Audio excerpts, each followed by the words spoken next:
everyone. My name is Miguel Myers. Welcome to my horror confessional, where every week I'll have a guest come on and talk about one classic horror movie that they haven't seen and why. Once I believe they have properly atoned, I will absolve them of their horror movie sin. Today we have returning my horror confessional all-star Anthony Jerome M in the house. Hello. AJM, welcome back. Hello. Thank you for having me back. I like what we're doing here. I don't know if you want to explain it, but I'm very happy to be here for the reason that I'm here. Hell yeah. I mean, at this point, this is your house. You make yourself welcome. At this point, you can go in the fridge and pick out whatever food you want. You better do your dishes, all that, but that's you. Yeah, I Right. made a sandwich. My feet are on the table, shoes on. Yeah, you had that friend growing up, or when you went to their house, your mom was like, "Go ahead, baby, go whatever you want." That's when you know you made it in the family. You're in the My Horror Confessional family already, Anthony. Hell yes. Yes, yes. All right. So we are actually here. We're not going to talk about it yet, but I didn't want to. Obviously, if you clicked on the podcast, you know already that we're talking about Scrooged from 1989. So I wanted Anthony back on for the month of December because last year, our first episode ever together, which is so hard to imagine, was Black Christmas or Half Black Christmas, as we Right. named the episode. And it's just been a year, but I feel like I've known you forever. For real. So I wanted to keep it as a tradition to have you on in the month of December to talk about another Christmas movie. So that's why he's back on. And honestly, I don't need a reason to have Anthony back on. It's on site whenever the fuck he wants to come back on. So he did pick Scrooge. Well, we talked about it actually because there's not a lot of. Well, I take that back. We're discovering more and more a lot of like Christmas horror movies. A lot are Hmm. coming out Hmm. now, but back in the day, there's not as many to choose from. And then we were thinking, well, I remember anyway. My thought process was, I remember watching Scrooge growing up, and it had some horror elements to it. And Hmm. then I remembered that A Christmas Carol is a ghost story, and ghosts are typically, horror stories. Hmm. And then there was a tradition in England of the Victorian ghost story, which I'm going to get into a little bit later. But so Ooh. so we were talking about that, and I was like, "Yeah, man, Scrooge is a horror movie. It's got a lot of comedic elements. Maybe it's a comedy with horror elements, but whatever the fuck. It's my Hmm. show, and me and Anthony want to talk about it. So Right. Listen, this man is being visited by ghosts. He almost thought he was going to be burned alive. He almost thought he was going to be killed by being thrown off a building. This story, it's it's horror and whatever other element you want to add to it, but it's horror for sure. I won't yeah, hear anyone saying any otherwise. exactly. So Anthony, so we've already talked about your past and your history growing up with horror and other stuff. But my question specifically for you this time is, what's your history with the ghost story? Is it your preferred genre? I know zombies is one of your preferred genres, and then after my '70s confession, I think you like folk a lot. Hmm. And Hmm. so, where does the ghost story land for you? I think I was, as a half Mexican person who grew up, like, I feel like as if I was brought up mostly Mexican.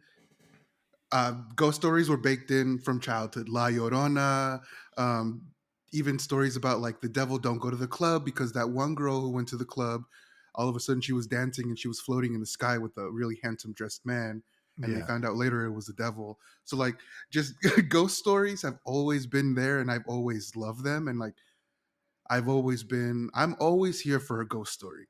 I'm here for I want to hear about the one time your aunt was home alone and she says that a man was walking in the hallway and all of a sudden the man disappeared. Later they found out it was her great grandpa. Just something. I'm here for ghost stories 100%. And so yeah, what about you? yeah. I feel like when I think about it, like I've always thought that I'm not like the biggest ghost story person, but like some of my favorite movies are ghost movies, like 13 Ghosts, and I just You'd had call one that a recently. favorite? Like is it the remake or the Vincent Price? Both versions, Okay, honestly. okay. Now, to be fair, I haven't seen 13 Ghosts, the remake, in a very long time. but I remember still liking it, and it's got Elizabeth, the girl from American Pie, whatever her name is, Shannon Elizabeth. Shannon Elizabeth. Yeah, I flipped the Hmm. names around there, Hmm. and I had a crush on her obviously growing up. So That's it. You know what? I honestly would have thought you might have been one of the haters of 13 Ghosts, because I hated it when wow. I first watched it, and I understand any sort of like you're a seasoned film watcher. I can totally see where like, hey, no, this is trash. Like the appeal Well, is the big breasted woman with who says nothing. damn it. Well, as a teenager, like I haven't like some of my favorite ghost movies that, like I said, like 13 Ghosts, Don't Look Now from the 70s, just like so. So when I think about it, I actually do like them, Hmm. but for some reason it never like jumps to mind like, yo, I really, really, really want to watch this right now. So, but I was surprised at how much I still liked Scrooged, even though there was some problematic shit, Hmm. Hmm. some very problematic shit, and some just straight up racist shit, which 1989, you're bound to get. And it's actually They funny. didn't know any better, quote Yeah, unquote. It was a different time. yeah, and it's Hillary has recently, because I've been watching more movies, and so I'm exposing her to movies now. She's kind of going through what I was going through a while back, where it's like, well, for me it was the racism in movies, and for her Okay. it's that as well, but it's also the misogyny that she's seeing in the movies a Hmm. lot of days. And Hmm. she's like, damn, all of these like favorites that I had growing up, they're so misogynistic and hateful towards women. It's like, you want to like it, but but it's hard to, because you don't want to make excuses for like racism and shit like that. Hmm. I've very recently come to that conclusion with like comedies from like the early 2000s. Like I Yeah, recently saw that the Hot Chick with Rob Schneider is on Amazon Prime, and I put it on my watch list because I want to see how exactly it doesn't hold up.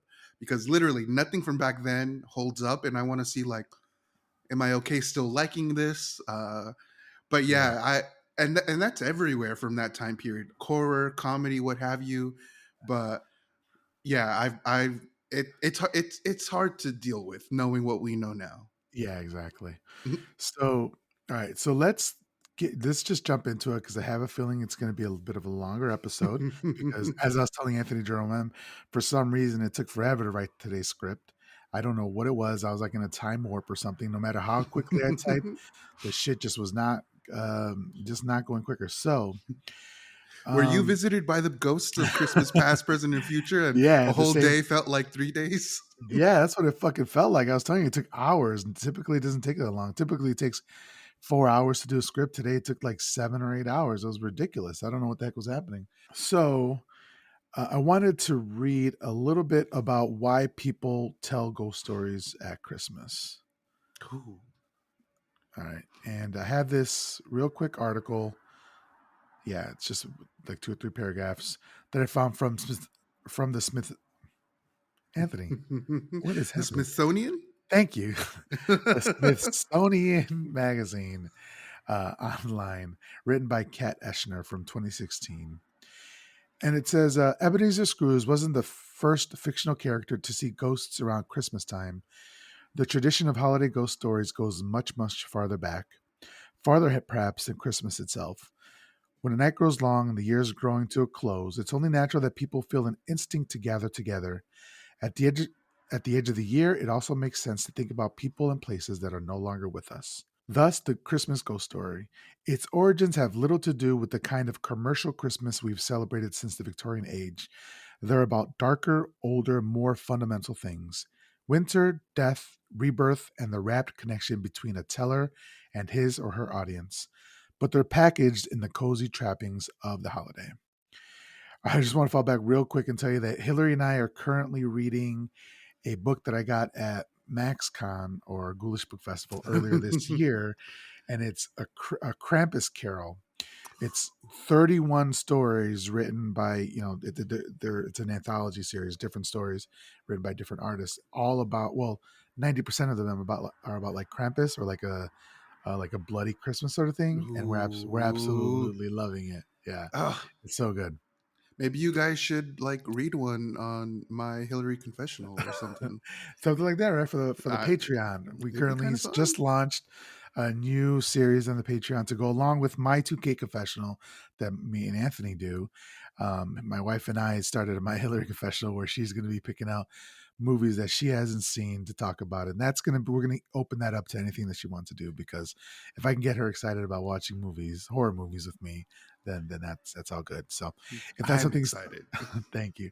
If that's something you think you might be interested in, check out the Patreon, mypatreon.com/myhorrorconfessional. Thank you for the plug, Anthony. I appreciate you. So, Christmas, as celebrated in Europe and the US, was originally connected to the pagan winter solstice celebration and the festival known as Yule.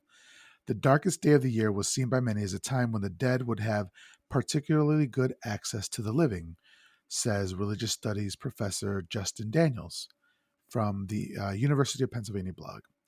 And Christmas as a holiday has a cocktail of elements that invites ghosts, writes Colin Fleming from the Paris Review. These are the short days of the year and a weird mixture of pagan habits and grand religiosity obtains. Between all that and the rum punch, well, a few tales are bound to come out. This was particularly true in the days before TV. As we've discussed before, by the time Charles Dickens came along with his carol, Christmas Carol in 1863, the tradition of Christmas was fading. In fact, for most people, it was still a work day. The Industrial Revolution meant fewer days off for everyone, and Christmas was considered so unimportant that no one complained. The decline of the holiday came courtesy of Oliver Cromwell, the Lord and Protector of England in the 17th century and a Puritan, was on a mission to cleanse the nation of its most decadent excesses. On the top of the list was Christmas in all of its festive trappings. Prior to this, Christmas was celebrated much the way that a modern Christmas is. Lots of food and drink, decorations, and singing, which Cromwell famously banned any Christmas carols. Medieval people from Britain and elsewhere also had Christmas ghost stories.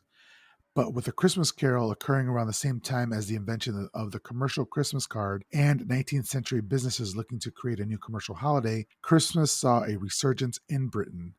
And with it came the ghost stories that British Christmas is now known for. Terrifying tellers, authors such as E.F. Benson, Algernon Blackwood, and J.H. Riddle laid the groundwork for 20th century tales by the likes of A.M. Burridge and M.R. James.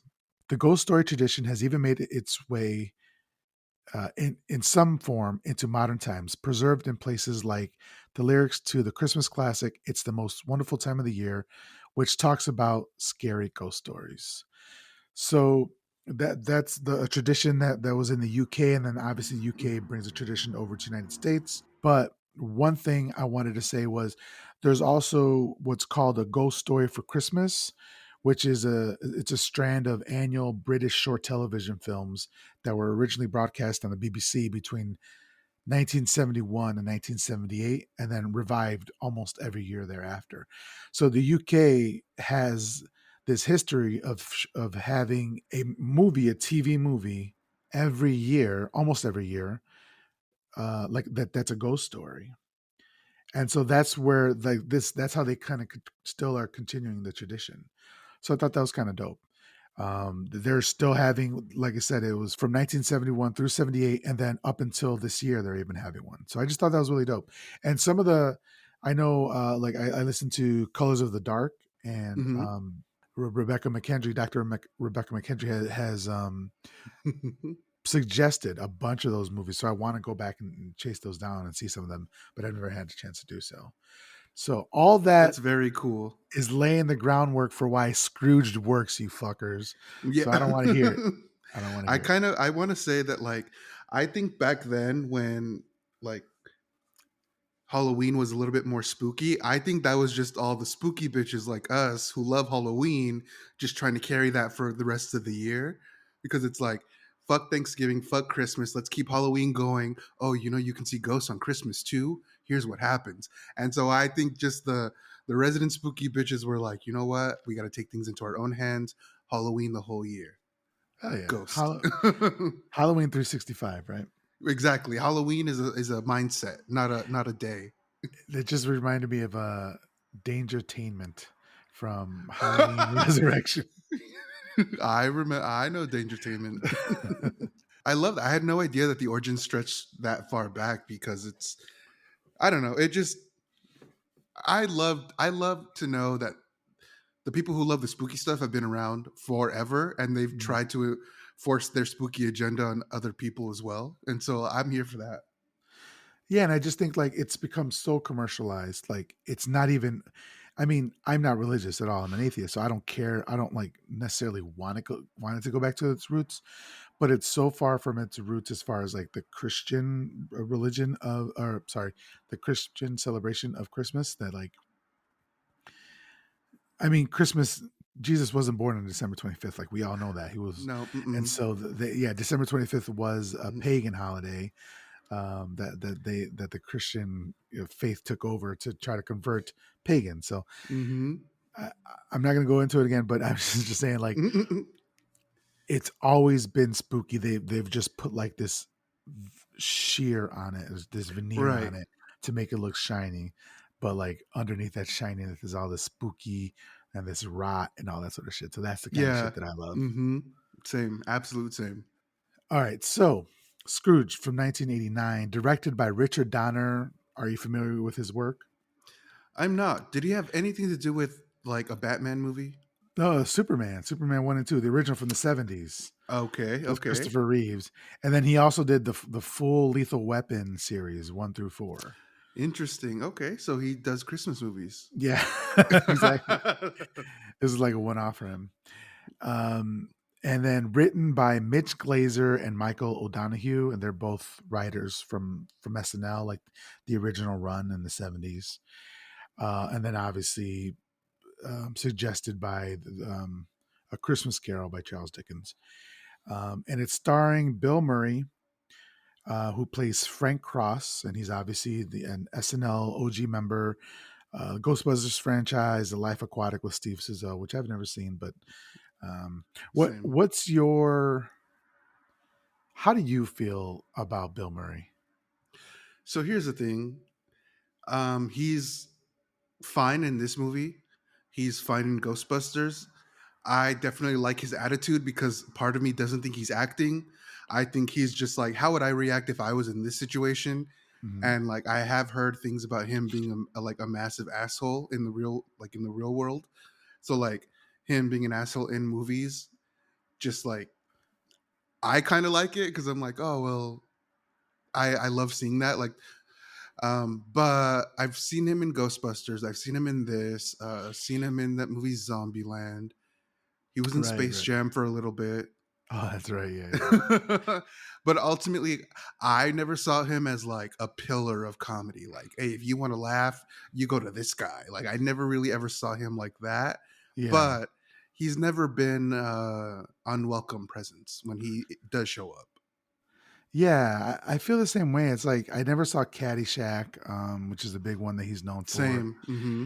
Um, he just Did you watch Groundhog Day? I haven't seen that. oh, I did like right before the pandemic hit. We went over to a friend's house to watch Groundhog Day. Like they were doing a quirky thing. They were playing it on So Groundhog Day. quirky. Yeah, and they were just playing it over and over and over. So like I came in like halfway through or something. It's fine. They were Yeah, playing it over and over. yeah. That's ridiculous and so fucking funny. It was just on in the background when we were like eating. I think she made brunch or something like that.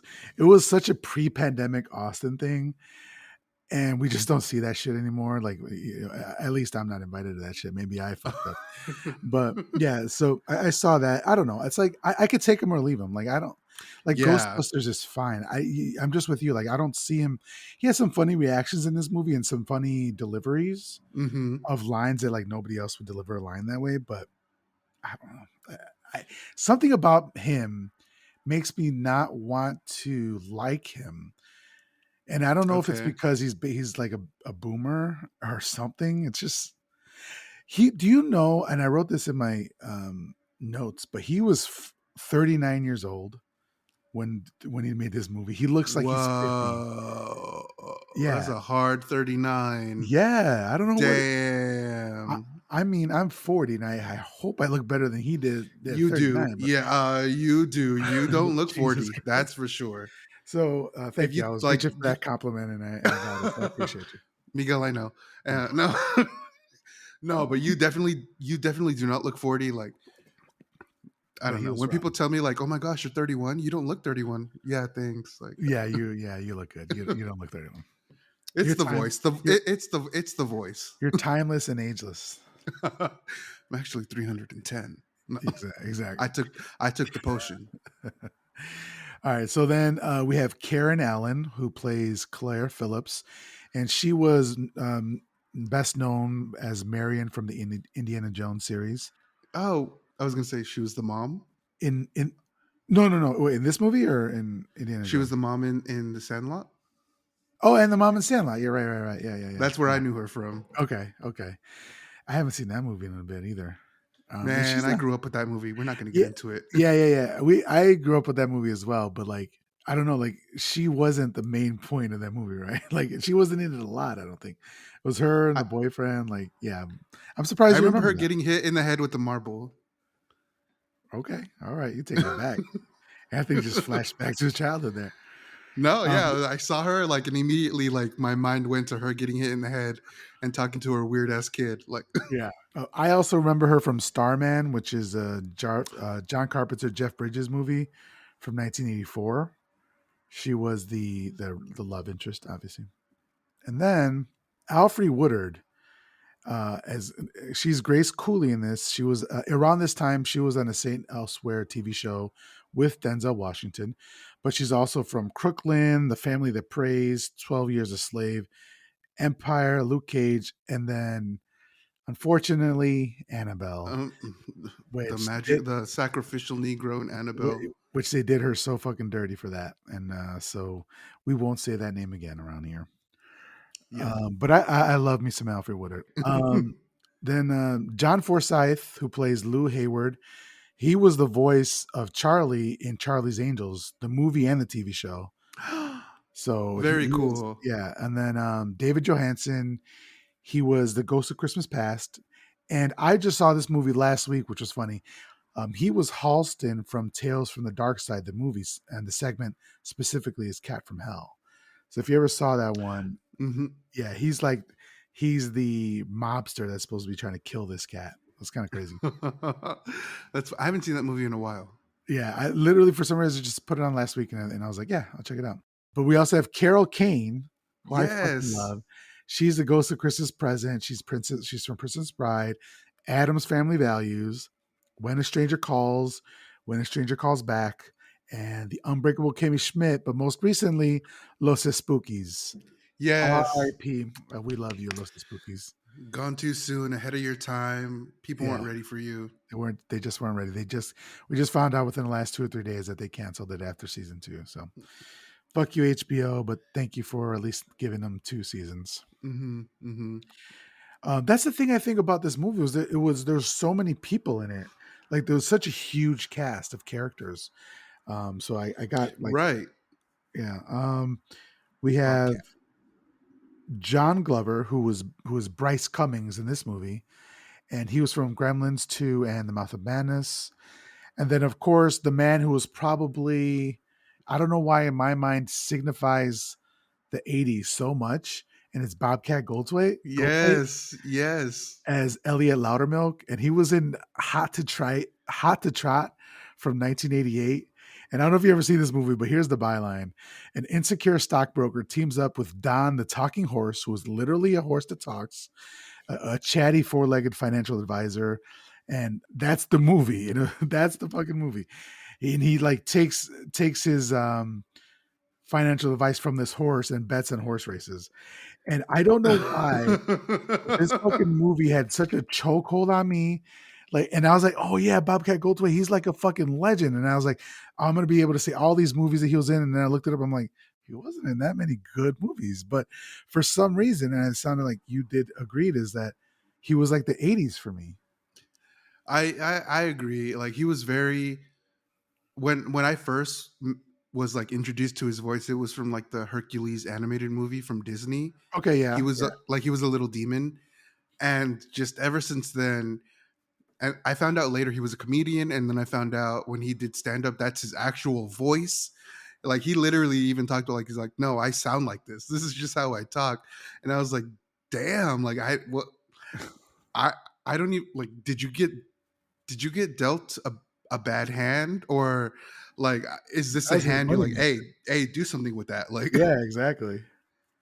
So it was very when I think of him though, I think of a time beyond the time from the past. Yeah, yeah. And then we have Robert Mitchum, who plays Preston Rhinelander. He was from Night of the Hunter, which we did, I think, season one, which is an absolute amazing movie. Michael J. Pollard, who plays Herman. Herman is the homeless person who becomes part of the plot. Mm. He was also in Tango and Cash. Jamie Farr plays Jacob Marley in the TV show that they're putting on, and he's people know him from MASH. If you ever saw MASH, he was Klinger. Oh my god. Uh, When MASH came on, I knew it was time to turn the TV Time off. to go to sleep, right? Yep. Yeah, exactly. And then Robert Goulet, who he was, only know him from The Simpsons and Beetlejuice, but apparently he was like a singer and like he was like a world-renowned singer, but I don't, he was like a crooner type cat, but I didn't really know him from anything, you know? I'm so glad you brought that up because the only reason I know him are through like impressions of Robert Goulet, like The Simpsons, like you said, on TV shows. Yeah, Just like he's like, what's the word, parodied. Like yeah. that's where I mainly knew him. And then when I see this, I'm like, well, I knew he was a real guy because also, okay, I didn't look it up, unfortunately, but like there was this series of like commercials for like peanuts or cashews, and they're like, keep Goulet away, eat your whatever. Oh yeah, I And I remember feel like, that. yeah, there was one where he was like crawling on the ceiling, and the narrator was like, "Keep Goulet away, eat your whatever pistachios," and Yeah. then like he would just like crawl out the door. I was like, "What the fuck is that about?" I like that he was like he could laugh at himself, you know, because he parodied himself, you know. Yeah, yeah, yeah. So I only know him through like other people's perceptions of him. Yeah. And then just a couple more. Buddy Hackett, who is a famous like Borscht Belt comedian. He plays Scrooge in the play TV thing that they're putting on, but he's from It's a Mad, Mad, Mad, Mad World, which is a pretty funny like 50s or 60s black and white. Maybe it's not black and white, but like comedy. And then you know what it reminds me of? It reminds me. It's kind of like Rat Race. Remember Rat Okay. Race? Yes. It's like Yes. precursor to Rat Race. Oh, okay. Rat I Race is love good. that. I I wonder if love Rat that. Race would keep up, would hold up. It. I actually saw Rat Race not too long ago. It mostly does. Okay, all right, that's So good like to hear. 75% does. Mr. Bean's in there, right? Mm-hmm. Is he Rowan playing Mr. Bean or Atkinson. is he playing is Rowan Atkinson? He's a Bean-esque Okay, character, okay, but he talks a little more. yeah. And then we have Ass, Miguel. We're hauling ass. Buddy Hackett was also Scuttle in The Little Mermaid, the Disney version. That Uh, voice is crazy. That is yeah, okay. yeah. John Houseman, he plays himself in this movie, and he was an Academy Award winner. He won it for a movie called The Paper Chase. And then we have Lee Majors, who was the $6 Million Man, who was from the $6 Million Man. Pretty much that's what he's most famous for. And he was previously married to Farrah Fawcett. Oh, I So, didn't know that. and last but not least, we have Mary Lou Retton, and she is a retired American gymnast who, at the '84 Summer Olympics in Los Angeles, won a gold medal in the individual all-around competition, as well as 2 silver medals and 2 bronze medals. Her performance made her one of the most popular athletes in the United States. She was the first ever American woman to win the all around gold medal at the Olympics and was the only one to do so for 20 years. She is credited with being a pioneering figure in American women's gymnastics. And so she won medals at the '84 Olympics, and this came out 5 years later, and she was still running strong off of that fame, you know. So it's kind of cool to Okay. stick with that. You know what my rotted ass brain was thinking? What was that? I was wondering, how did they get that competitor from the Olympics who like sprained their ankle into this movie? You know, in like the 90s or something, that Uh, gymnast broke her leg or whatever, her Carrie ankle. Strug, I think is my Some young girl. I was like, how did they get her before she was yeah. even in the Olympics? And I come to find out, I had no idea what I was talking about. I know you're talking about Carrie Strug. I remember they made not made fun of her, they parodied her, just like you said, on Saturday Yeah. Night Live with Yes. Will Ferrell and all. Yeah, yeah, yeah, yeah. That's cool. That's crazy. Honestly, I don't know who parodied her, but if it was Sherry O'Terry, I wouldn't be surprised. Yes, yes, it was. You're Yeah. 100% correct. It Okay. is. See. Yeah. Yeah. Not surprised. All right, so let's get into this movie. So the movie starts right. First of all, I love this fucking how this movie starts. It's so good.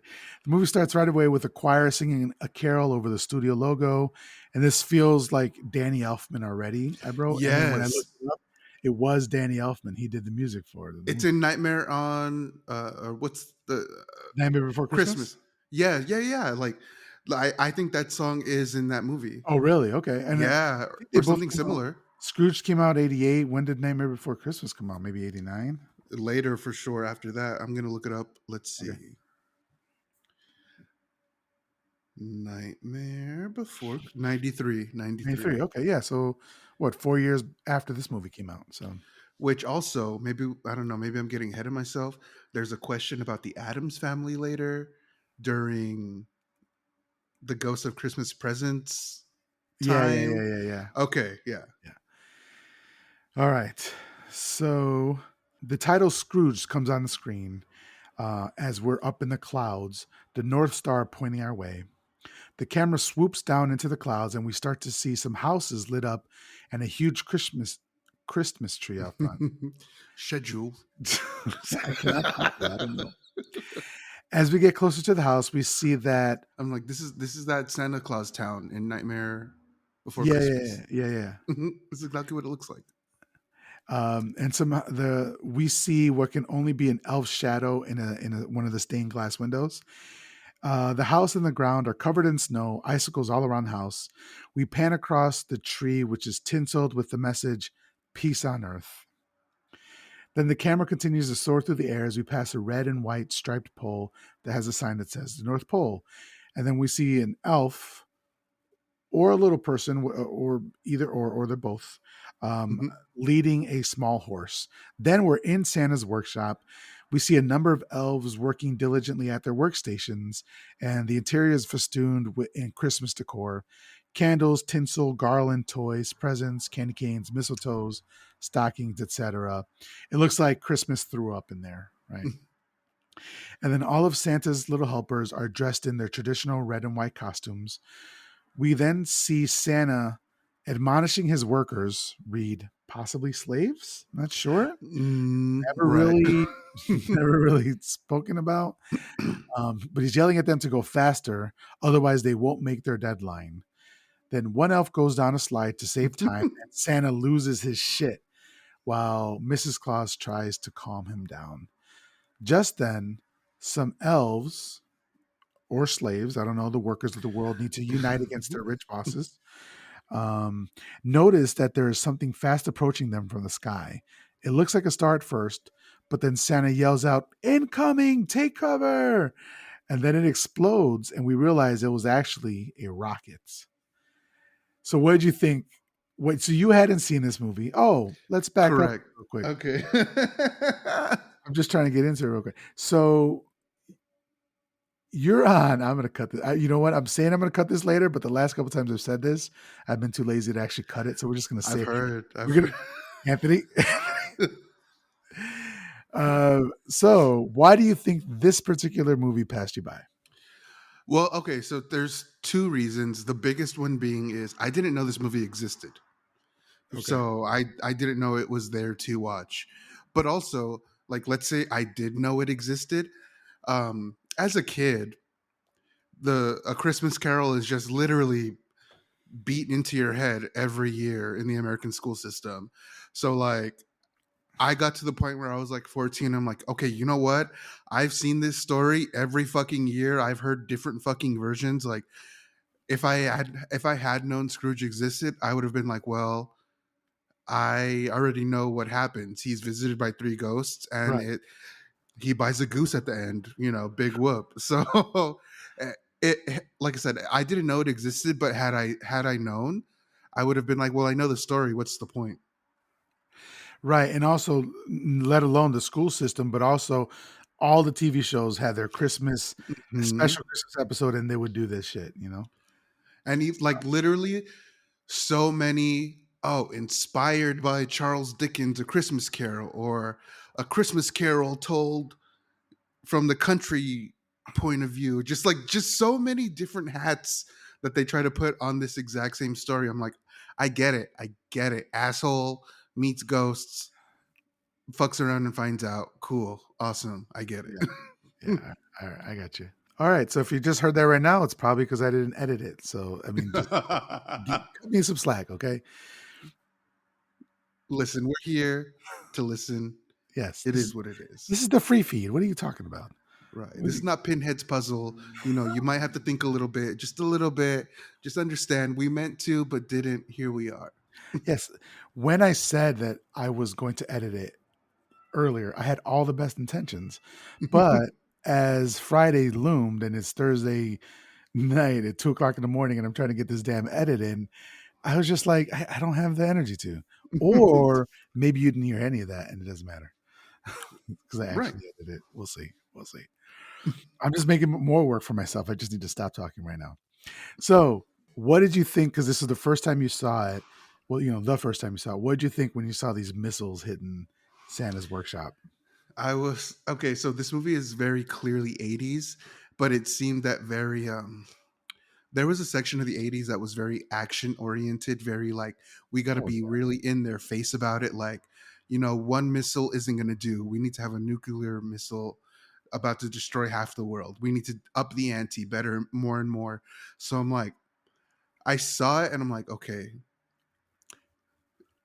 it felt like a commercial for, this looks like a commercial that would come out in 2021, 2022. Santa's got a whole new bag and it has guns, not presents. It felt very like that, which is very based off of the 80s trying to up the ante. So it just seemed like this is some kind of movie commercial. And especially when Lee Majors came in and they said, oh, the $6 million man, like, okay, so like that's product placement right there. Like you're advertising for another show that's clearly on your network. I was like, okay. What, and they have the oldest woman in the world who like is an old lady in everything she's ever been in. I don't She's been an old woman for 300 you years. talking about Mrs. Claus? Yes, yes. Yes. Yeah. All right. So Santa's workshop is being shelled, and I said I love it, especially since I just saw Violent Night this past Friday, which is a movie is literally this movie where it's Santa Claus fighting against well, actually The Santa mob. Claus, yeah, against the mob, right? Like people who are trying to kidnap or steal money from a family, and he kills people. And I'm not giving anything away. You see this shit in the trailer, but it's very violent. It's very bloody, and it's a fucking great time. So if you have a chance to watch it, big recommend, definite recommend. I was telling Anthony, like, I'm so happy that we're getting like really good like horror action films for Christmas because growing up we didn't have that many. And No. then we disagreed a little bit on Anna and the Apocalypse, and we're gonna save that for another episode. Um, so then the shelling continues. Then we see a number of men pop up and start firing on the compound. Machine guns and AK-47s. Suddenly, Mrs. Claus, the oldest woman in the world, like Anthony just said, yells, "Let's get them!" And they all run to a cabinet, open it up, and reveal a small arsenal of firepower. AK-47s as far as the eye can see. She starts handing them out to all of the elves, and Santa gets one as well. While this is happening, bullets are flying into the windows and tearing apart stuffed animals. Suddenly, a figure in a white snowsuit carrying a sling-mounted GE M134 minigun, I had to look it up, which Okay. is the exact same gun that Jesse the Body Ventura uses in Predator. Okay. So that's the same fucking, like literally the same prop that they used in that movie is what he's using, which I Okay. thought was kind of dope. Um, so You he's, did some actual research because I that I would not have cared to find out what kind of gun he has. Listen, I said Anthony Jerome is on this episode. This is our special Christmas episode. Just like we only have it once a year, I need to come prepared. All right. So I might have been over prepared, and I apologize for that. Okay. Yeah, I'd rather be over prepared than under prepared, Anthony, because then I start That's stuttering and I just start making shit up. No. And then Santa Claus slaps Scrooge in the face with his dick. What the fuck? Can you Can believe you that shit? believe? No. Yeah, it was kind of hot, but it was at the same time there was kids around. I was like, oh Very no, disturbed. Very Yeah, disturbing. very Yeah. disturbing. No. So then he rides up on the snowmobile and enters the building. The elves and Santa Claus are all cautious until the figure takes off its goggles to reveal it is actually Lee Majors, the $6 million man, which again, I only know from The Simpsons. References made about the $6 million man from The Simpsons.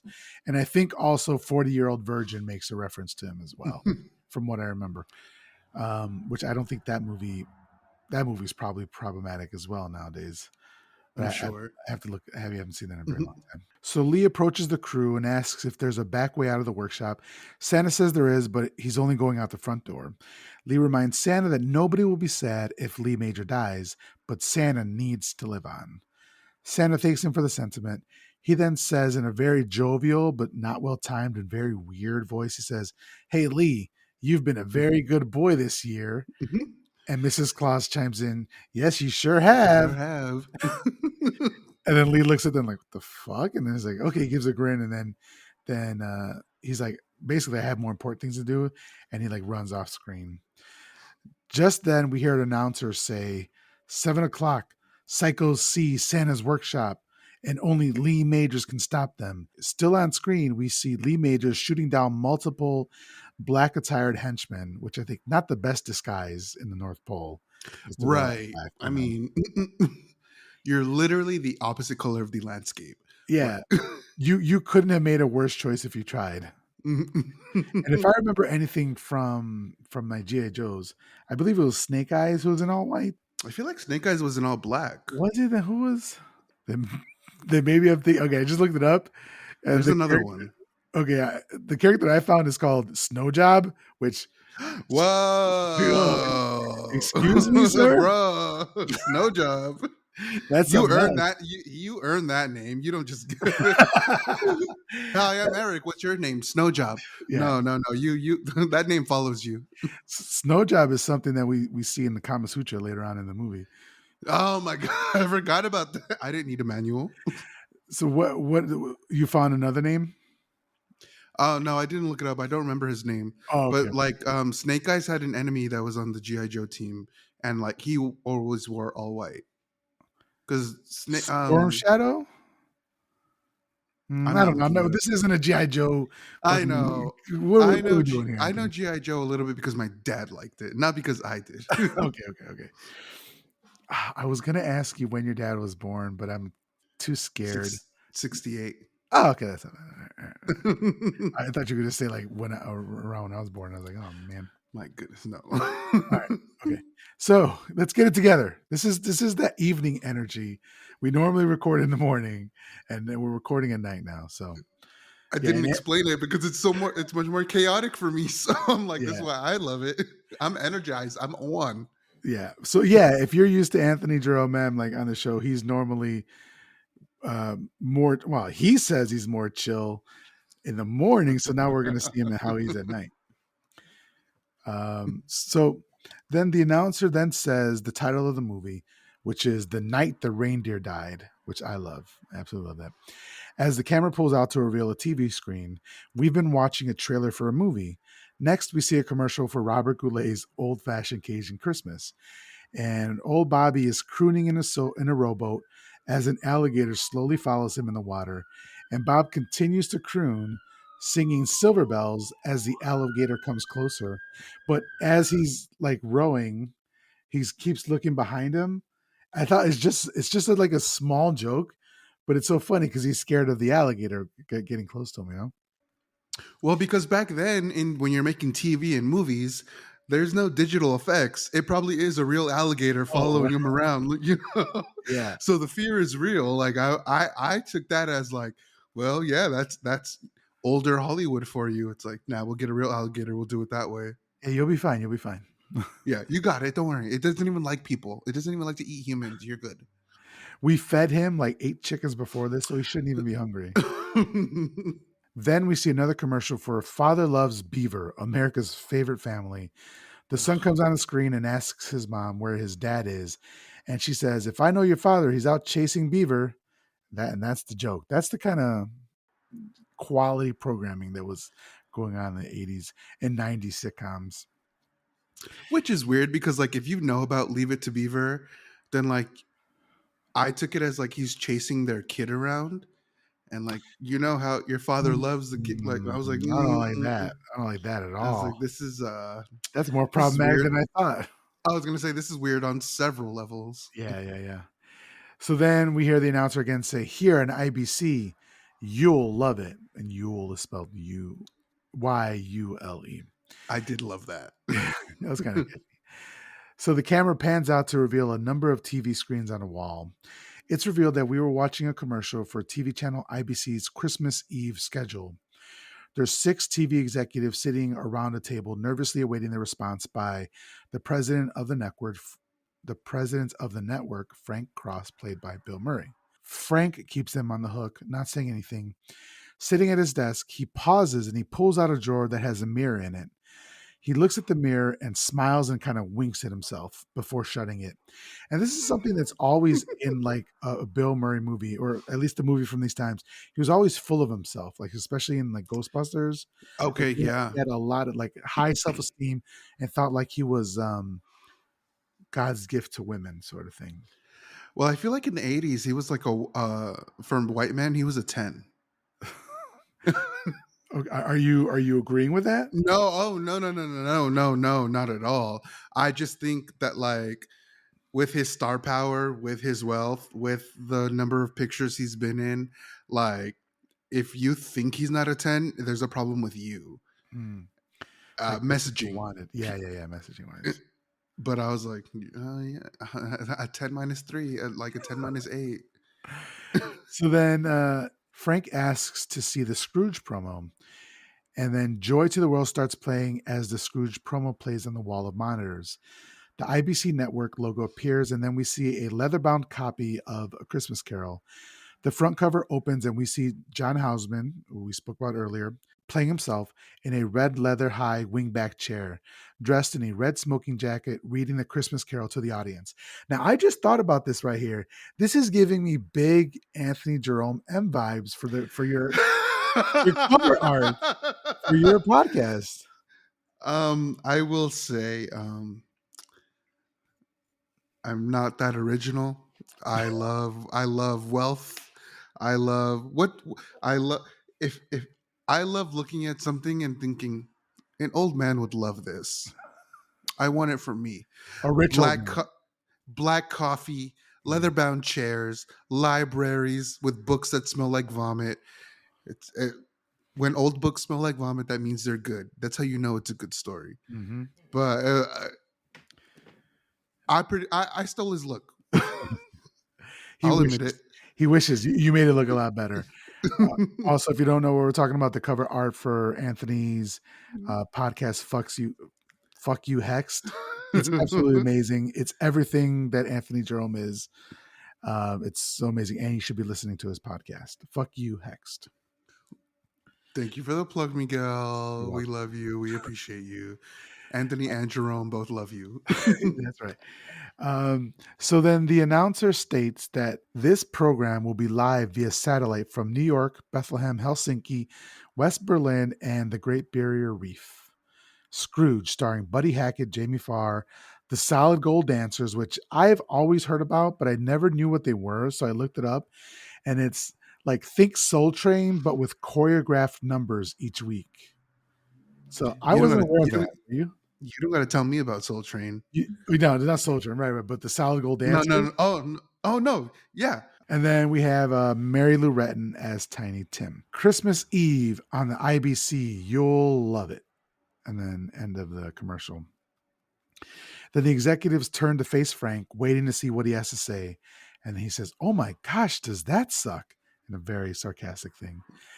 I think maybe that's what it is. I don't like sarcastic people, and he's very sarcastic in a lot of his roles, and he also almost plays the same character in all Yeah. of his roles. And I have the same problem with Ryan Reynolds. He's the same way. Yeah. He's snarky and like sarcastic and plays the same character in almost every single role that he does. Like with Deadpool, he's not acting. Yeah, right. Because it's just the other characters that he's been in. You know. I agree with you. That's one of the things with that. Like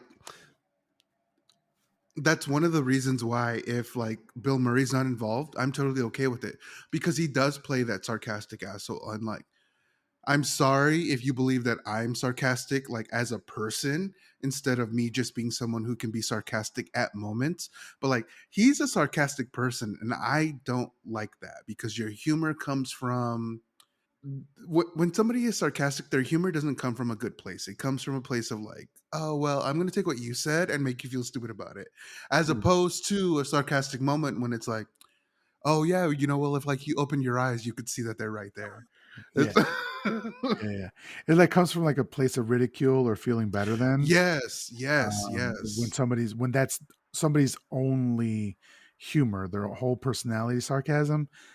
You know, like I'm sarcastic, you're sarcastic, people are sarcastic, and that's fun. That could be a lot of fun. But if Hmm. it's your default, your only way of being, Hmm. that's when Hmm. it's like it's a bit of a put off, you know?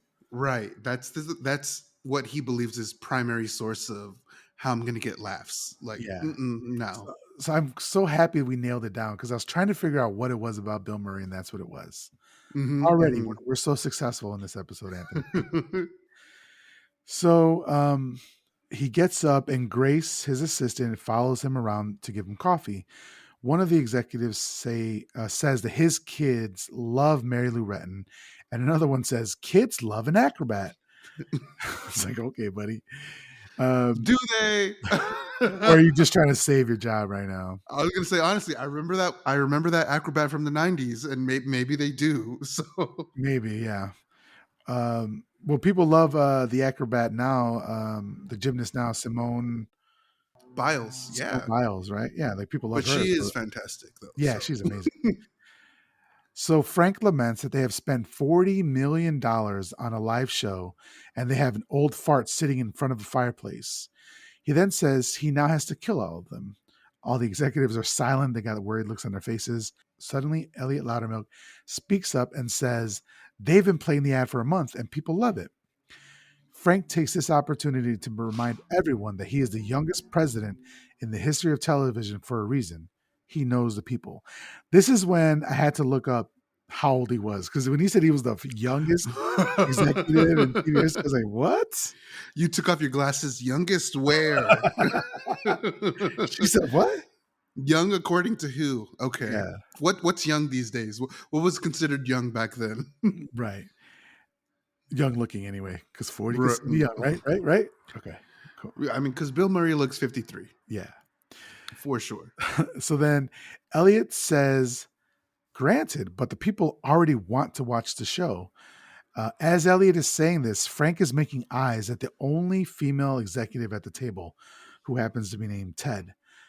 And I'm like, this is the first of a number of problematic interactions with women that Frank has in this movie, which is a little bit of what we talked about earlier, you know. Hmm. So then Frank yells at Elliot that isn't good enough. They should be terrified to miss it. He then flicks Elliot's ears and shows them a promo as that he has mocked up for the show. And I think what he was talking about was like what they call now appointment television, where like people don't want to DVR it because if they DVR it and wait till the next day or the day after, they're going to get spoilers, right? So like your Game of Thrones or Walking Dead or that sort of Yeah. stuff. If you Okay. don't watch it live, you're going to be screwed. You're not going to be able to be on Hmm. the internet. You're going to have to like not be able to talk to your friends and all this shit. So that's like appointment television is what he was talking about. Yeah, this is definitely a problem today. If you don't watch something the day it comes out, you open yourselves up to spoilers if you go on Twitter the next day. Yeah. So, Like, especially like with Wednesday, right? Like, I don't typically jump on a series quickly, but I was like, yo, hmm. everybody's spoiling shit for me. I need to just fucking watch it. And Hmm. typically it takes me a while because I don't watch a lot of TV shows like that. It takes me a while to go through eight episodes, but I saw it in like a week's time, which is a short period of time for me. And It is, yeah. yeah, right, because it only I been watched it out in for like one 2 day. weeks. I watched it in one day because I literally had nothing to do that day. Right. Well, that'd be dope to fucking do.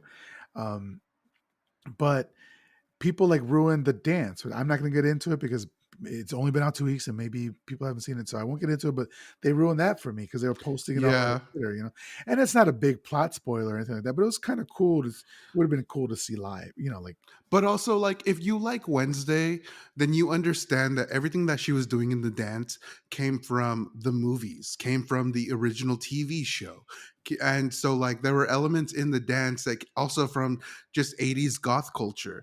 Like, it would have been fun to have seen it without people saying, "Oh my gosh, I love the 80s influence in Wednesday's dance."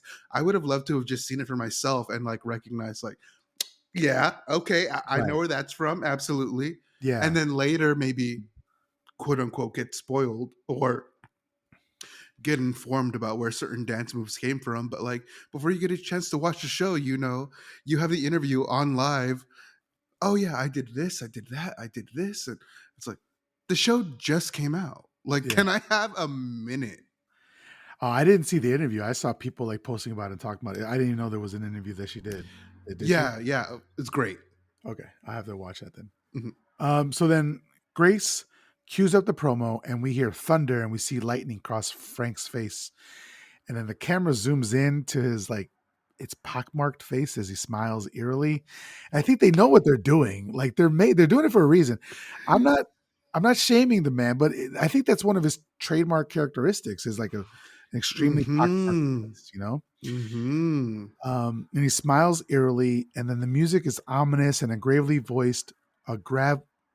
voiced announcer says "acid rain," and then we see images of a woman with a torn up umbrella, bloody and screaming, drug addiction, and then someone preparing crack to shoot it up. I assume. Um, International terrorism and a plane being blown up, freeway killers, and it's a man poking his head out of a moving car, aiming a shotgun at an innocent driver and pulling the trigger. I was like, God damn, that's a lot. I was like, things weren't like that in the 80s. I Yeah, know this for sure. let's let's chill. But that's sensationalism at its best, right? That's Mhm. exactly what they want you to believe. That MSM, mainstream media. But That's, it's like that now, so it's like, yeah. were you just telling the future? What's going on? And then he says, now more than ever, it is important to remember the true meaning of Christmas. And then Frank says these words as well. Um, says, don't miss the Charles Dickens immortal classic, Scrooge. Your life might just depend on it. As we see a mushroom cloud as the closing image. And Frank sips his coffee, looks out at the room, and says, not bad, huh? So I think he was predicting a lot, like you're saying, of what happened in the 90s because previous to this came out in 88. We didn't have a lot of that 24/7 news media cycle. Mhm, That mhm. came about with CNN with the Iraqi OJ war. Trent. No, well, Okay. before, yes, OJ trial kind of helped it speed along, but it initially started with the Desert Operation Desert Storm because they were broadcasting Oh, that yeah. 24/7, Yeah, yeah, yeah. and then all these news companies sprung up, and now it's 24/7 news cycle, and you always have to feed the beast and all this bullshit. Mhm. And so they use sensationalism to sell. And so I think they were kind of um, predicting that a little bit. And then there's also something else that they predict later on, which is more funnier than that. But it's You just know so what I fresh. think? You know what I think?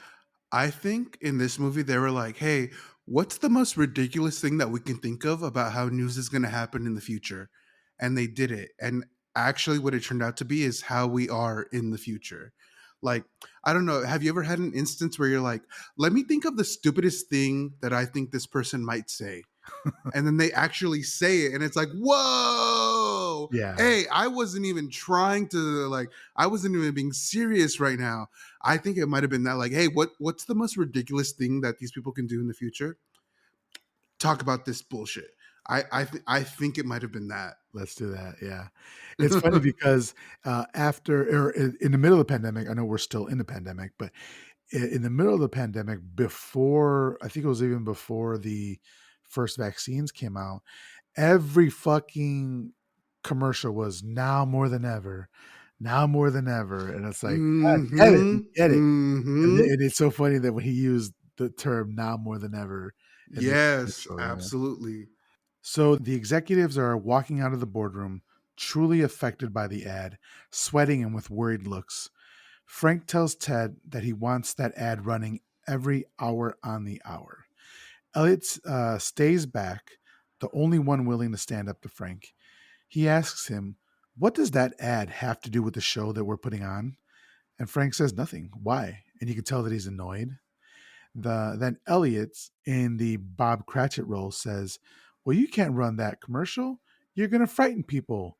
Frank facetiously asks Elliot if he thinks he's off base. And at first, Elliot is like, "Yeah, motherfucker." But then he like Mm-hmm. pulls himself back and he's like, "You're a bit off base."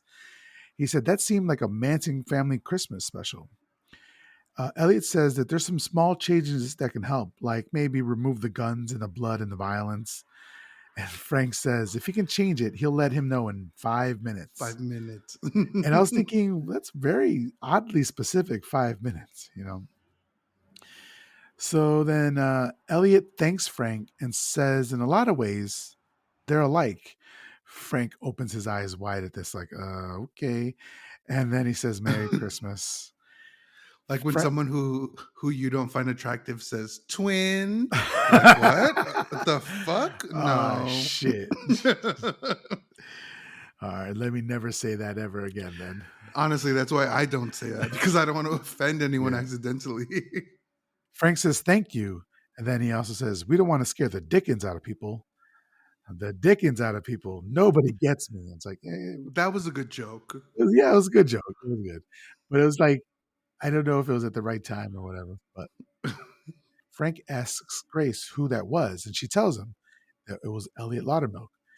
Looking at his watch, she says to call security and have them change his locks and toss him out of the building. Grace reminds him that it's Christmas, and Frank says, "Thank you. Call accounting, stop his bonus." And Grace is saddened but not shocked by this. You can tell she's used to this kind of behavior, Mm-hmm. you know. Especially when she makes the phone call. Yeah. Like C- Elliot Laddermilk, code 9.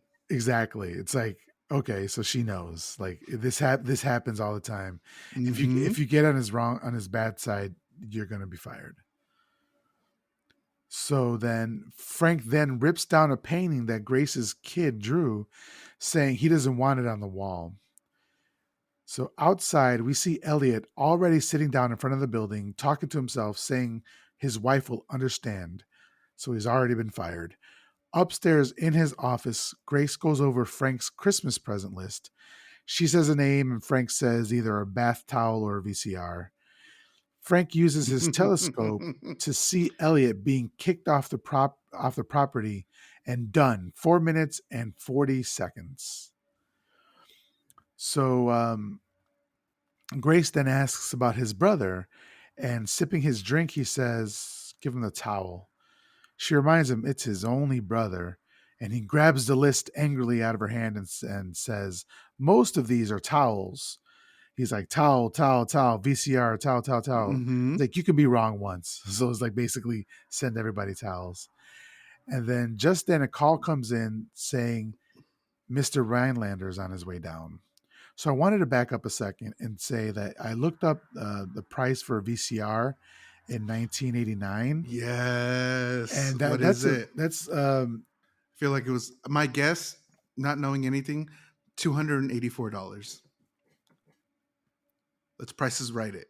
What do you So from what my quick Google, how much was a VHS player in the 80s? It was between $1,000 and $1,400. that's crazy. So right now that'd be like $3,000. So to the Shit, a people he's car. giving the VCRs to, like that's a big present, you know. Mm-hmm. And the tapes themselves cost between $80 and $100. That's crazy. No, no. Yeah, but maybe that was in 1990, but because I remember buying tapes before then, but when they first came out, that's how they're expensive they were. But anyway, so these were if he sent you a VCR, it was an expensive present. So Grace and Frank scramble to get ready for Mr. Rhinelander. Frank finishes his drink, and then Grace starts straightening up his tie and his suit jacket, and also like yanking on his belt, which is very strange behavior to Mm-hmm. me. But whatever. It was a bit much. Yeah. Yeah, but she was doing. It's not like he told her. I don't know. It's so weird. Frank then tells Grace to put herself down for a towel, which is so fucking cold Oh blooded. my What a. god. She asks about her bonus, and he says a towel and a face cloth. First off, what a Dick. fucking asshole. Dick. But Absolutely. but it's Christmas Eve, so I'm thinking, how are these presents going to get to everybody in time? You know? I assume that she's going to be the one who sends him out as his assistant. Yeah, but like in the mail or like special delivery, like a messenger. No, like, hey, on your way home, drop Oh, these drop off. them off? Yeah. Fucking hell, bro. That's Because I mean, she had to stay at work. Honestly, the worst thing we can tell her to do, I assume she understands that's what her job is. Unfortunately, yeah, that's crazy. It's crazy to me. you mean to tell me she just has to put in a message? Oh, send these off to those people. No, I feel like she has to send those and drop them off directly. Yeah, that's crazy. So Grace says, "Ah, shit," when she finds out she's not getting a bonus. Just then, Mr. Rylander walks in, who looks Grace up and down like once, and gives her the once over, and then walks in. It's like, what the fuck Weirdly, is this right? problem's asshole? What's this asshole's problem? It was racist, right? Yeah, He's like, definitely racist. Grace. Okay. Yeah, like, why are you in this room? Please leave. I didn't like that. I didn't like that. So then Frank launches into a monologue talking about Scrooge and Mary Lou Retton as Tiny Tim, not just dropping the crutches and walking at the end. She drops them and does some backflips at the air and all that sort of stuff. And Rhinelander doesn't give a fuck. He's just looking at his watch. He's ready to be done with the conversation and talk about what he's there for. Then Rhinelander says, "You know what, Frank? Do you know how many cats are in the United States?" And Frank's like, "I don't fucking." Basically, his face says, "I don't fucking know." Who does? Well, why would I know? Do you Yeah, know? I don't. I don't know how many there are right now. But Rhinelander says there's 27 million cats and 48 million dogs, and that we spend $4 billion on pet food. And he points to a study that says cats and dogs are beginning to watch television. He says that they should start programming now because in 20 years, they could be steady viewers. And so I looked it up, and currently Roku has multiple channels dedicated to just this type of programming. And YouTube is filled with videos and channels specifically dedicated to cats and dogs. So I'm telling you, like, these guys were on the money, like you were saying. Like, what's the craziest thing we can think of? Let's do that. And that's exactly what happened. Mm-hmm. Listen, I go to YouTube and look for what it's called is what I call it is the fireplace movie, and it's literally just a log of wood, Yeah. just burning like like it's in a fireplace. So I can totally understand if they got something for like pets. Yeah. And I know Shutter, that which we do The not speak, gulag. has the gulag. Exactly. Mm-hmm. Yeah. Like I'm very glad. If I didn't give my niece anything, I gave her an appreciation for the gulag. Oh, she likes it too. So, That's yes. awesome. So then, and I love that from this one little thing, they sprinkle it out throughout the movie about the programming for the pets. So I don't know Mm-hmm. if you caught it, but we'll talk about it when it comes up. Mm-hmm. Either way, Frank thinks that Rhinelander is crazy by the looks he's giving Grace and the faces that he's making. As they walk and talk, Rhinelander says that he doesn't want a whole show, just occasionally throw in some pet appeal, some birds, a squirrel, mice, interjects Frank. And he says, yes, exactly. And then he goes on to say, what about a cop? His sole gimmick is that he dangles string. Lots of random action. And I thought it was so fucking funny. And then he says, wasn't there a dormouse in Scrooge? Frank says, no, but now that you mention it, I always felt it needed a dormouse. Dormice, says Rhinelander. Mm. So He also reminds Frank that Scrooge is going to be the jewel in the IBC crown and everything is riding on it. Frank tells him not to worry, he's overseeing every aspect of its production. Then he says that we'll own Christmas.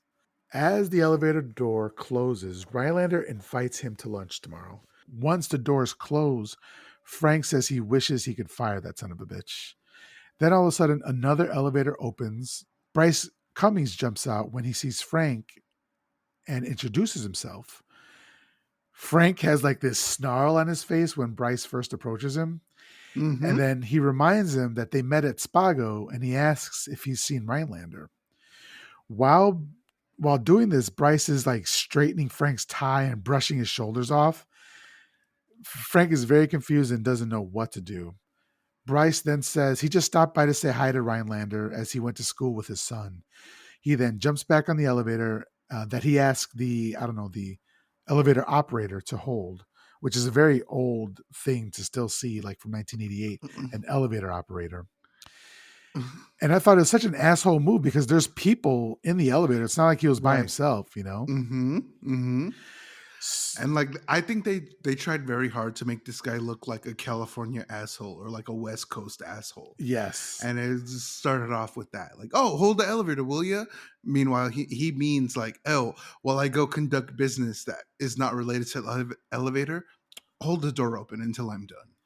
It's Yeah, like, I'd be what? fucking livid. I'd be, really? Are you fucking serious?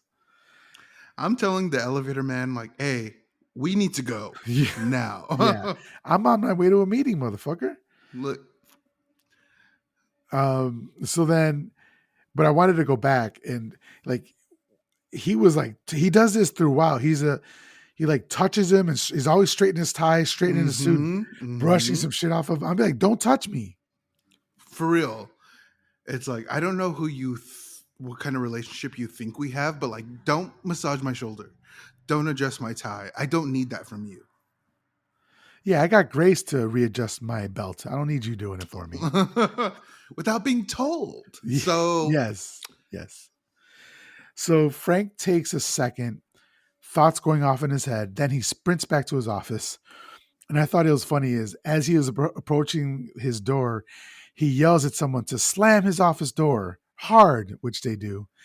And then Frank tells Grace that he needs a full report on Bryce Cummings, who's an LA slimeball. Grace says, okay. And then she reminds him that he's due at an event at 7 and that she's going to leave. Frank grabs her. And this is another one, like, get your hands off of her. This is another mm-hmm. problematic interaction he had with a woman. He grabs her by the shoulders and says, no, you're staying. We're working late. And Grace says she has to take her son to a doctor's appointment. She made it 2 months ago. And he screams, I care, like that. Again, being sarcastic. And then he's yelling, if I work late, you work late. And then just as quickly, he calms down and he gives her a knowing stare and then walks away. As he does, Grace tells him his brother is waiting inside, and she didn't tell him about his great Christmas towel. So I like that she gets her little digs in, when she can, Mm-hmm. Mm-hmm. Absolutely, yes. But I hate that he's touching her. Do not fucking touch her. Like, at the end of the movie, they want us to feel some sort of way about Frank, and I'm not sure if I'm there. I'm not sure if they were successful at that. So we'll see. We'll see how you feel. We'll see how you feel. So as Frank walks into his office, we see his brother James pedaling his exercise bike. On the wall is did you notice this on the wall, the definition of the word cross? No, but okay. So I saw that there were words on there. I'm like, I should probably pay attention to that. And I Yeah. didn't. Well, Tell me. I didn't either the first time. It was only the second time when I was taking notes. It says, it's a definition like you would find in a dictionary, and it says cross, noun, a thing they nail people to. It's like, what are you trying to say by that? Because his name is Frank Cross. I'm like, but that doesn't. I don't think that sounds as badass as you think it was. It'd be different if your last name was Nail, then you're nailing things. But like, it wasn't as badass as you thought it was. So James asks if he wasn't a bit harsh on Grace, and then he says, "You know what they say about treating people badly on the way up?" And Frank says, "Yeah, you get to treat them badly on the way down too." Two Mm-mm. chances to rough them up. Next, we're out on the street. Frank and James are walking down the sidewalk. We see a quartet of buskers playing We Three Kings of Orient Are. And in real life, these musicians included Miles Davis and Paul Schaefer, who is Dave Letterman's Whoa. band leader. But yeah, I didn't realize that Miles Davis was in it. That was really cool. Same. Had Yeah. no idea. Okay. So then Frank walks through them like an asshole, complaining that the cops should deal with these people. James asks Frank if he hates Christmas, but Frank says he actually loves it. It's cold and people stay home and watch television, which, I mean, is on point, right? And he also says that ad revenue goes up 30%. James asks if there's any chance Frank will make it to Christmas dinner. Frank says no way, but he can have his dinner with the real popcorn and everything. But he says that Christmas is fake, it's for kids. So I wanted to take this to ask you, how do you feel about Christmas? Do you enjoy the holiday? Um Like I loved it growing up, but I found as I've grown older and I don't have any kids, it's not really anything for me. as a kid, I didn't like it because like I'm kind of dumb. Like my parents need to tell me like, "Hey, we bought these gifts for you." There's something that I heard about, there's something that I read about like maybe about 10, 15 years ago where people need to like probably start telling their kids like, "Hey, I brought all of these presents for you. Santa brought you this one present, this two present. Santa is not responsible for bringing you everything that's under the tree." Okay. And that's sort of to like understand that like poor kids aren't always going to have Santa bringing them everything that they want under the tree, like the Xbox, the fucking binoculars, a scooter, or what have you. Right. Um, so like I never really liked it for the gift giving reason. However, I also don't like it for the reason like, oh well, that's when you get to see your family, because like me and my family, like we're pretty close. Like we see each other several times a year. Yeah. So like we don't need Christmas to be a reason why we see each other or give each other gifts. So I never really liked it for that reason. However, I do like it for the reason that we're gonna eat tamales, pozole, we're gonna we're gonna give each other a couple gifts that we all really like, but there's this the whole Santa element. I really think that people need to remove from Christmas because I don't know, like I care about kids who are not going to get the things they want. Right. Rich people probably aren't. They're like, oh no, Santa got all this for you. And they're cool with Santa taking the credit. But like, as someone who grew up poor, when I give my niece a gift, I want her to know it came from me. Some old white man did not bring you this. Like, he did not take the time to know what you like. He didn't read your letter. Like, you got this easy bake oven because your uncle Anthony thought you would like it, not Yeah. because this old white man who lives in the North Pole thought you like. Oh, she wants to make cookies from this weird ass light bulb. Like so, Is that yeah. how it cooks with a light bulb? Yes. Yeah, it's a very weird light source that Oh cooks the shit, food. that's pretty cool. It doesn't taste like light. So That was a joke. it's gross. It's Yeah. gross. It's not good. Easy bake oven went in the trash the next Okay. day. But So I yeah, just I like think you're onto something. I mean, mhm. that's a good thing. It's like people, children especially, should know the value of a dollar and how hard people work Their for it. parents' work, yeah. Yeah, that's Like a your great point. parents put in the work to get you these things that you want. It's not just some like, oh, well, if I hope hard enough, I'll get what I want under the tree. Like that's not how things work. And like I do believe you're kind of setting up kids for failure if you don't kind of impress upon them that like, hey, these things take work. Like I got this for you because I love you and because I thought it would make you happy, not because some random person thought you wanted it and they gave it to you. I don't like that. Yeah, yeah, that's true. And it's like the rampant consumerism that is attached to the holiday. And yeah, I can see Exactly. that. Yeah. So, um, and then as you grew up, like as you're older, do you still feel that way? That's how you feel? Well, I mean, I like it now because like I live 3 hours away from my family, so I on these holidays is when I get to see them. Mhm. However, still, like if my brother is coming to town, My mom will send my brother like, "Hey, here's some food. Here's a couple shirts I thought your brother would like. Here's a hot sauce I bought at the street market that I think he would like. Go send those to your brother."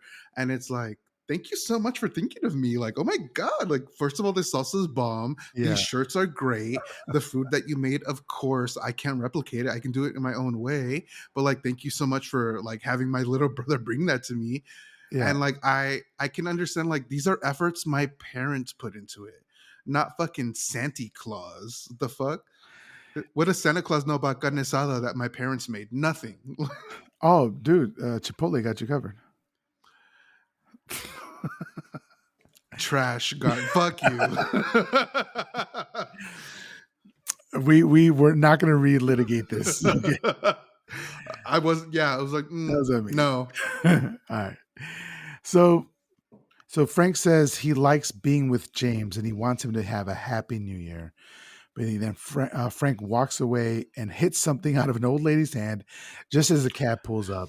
This is bogus on his part. He's like, I love the different ways they're showing him being a complete Hmm. bastard man. Uh, Absolutely. yeah. So he, It's like when Jerry Seinfeld stole the marble rye from the old lady. oh That's shit. all I could think about. Wow. I haven't thought of that in so long.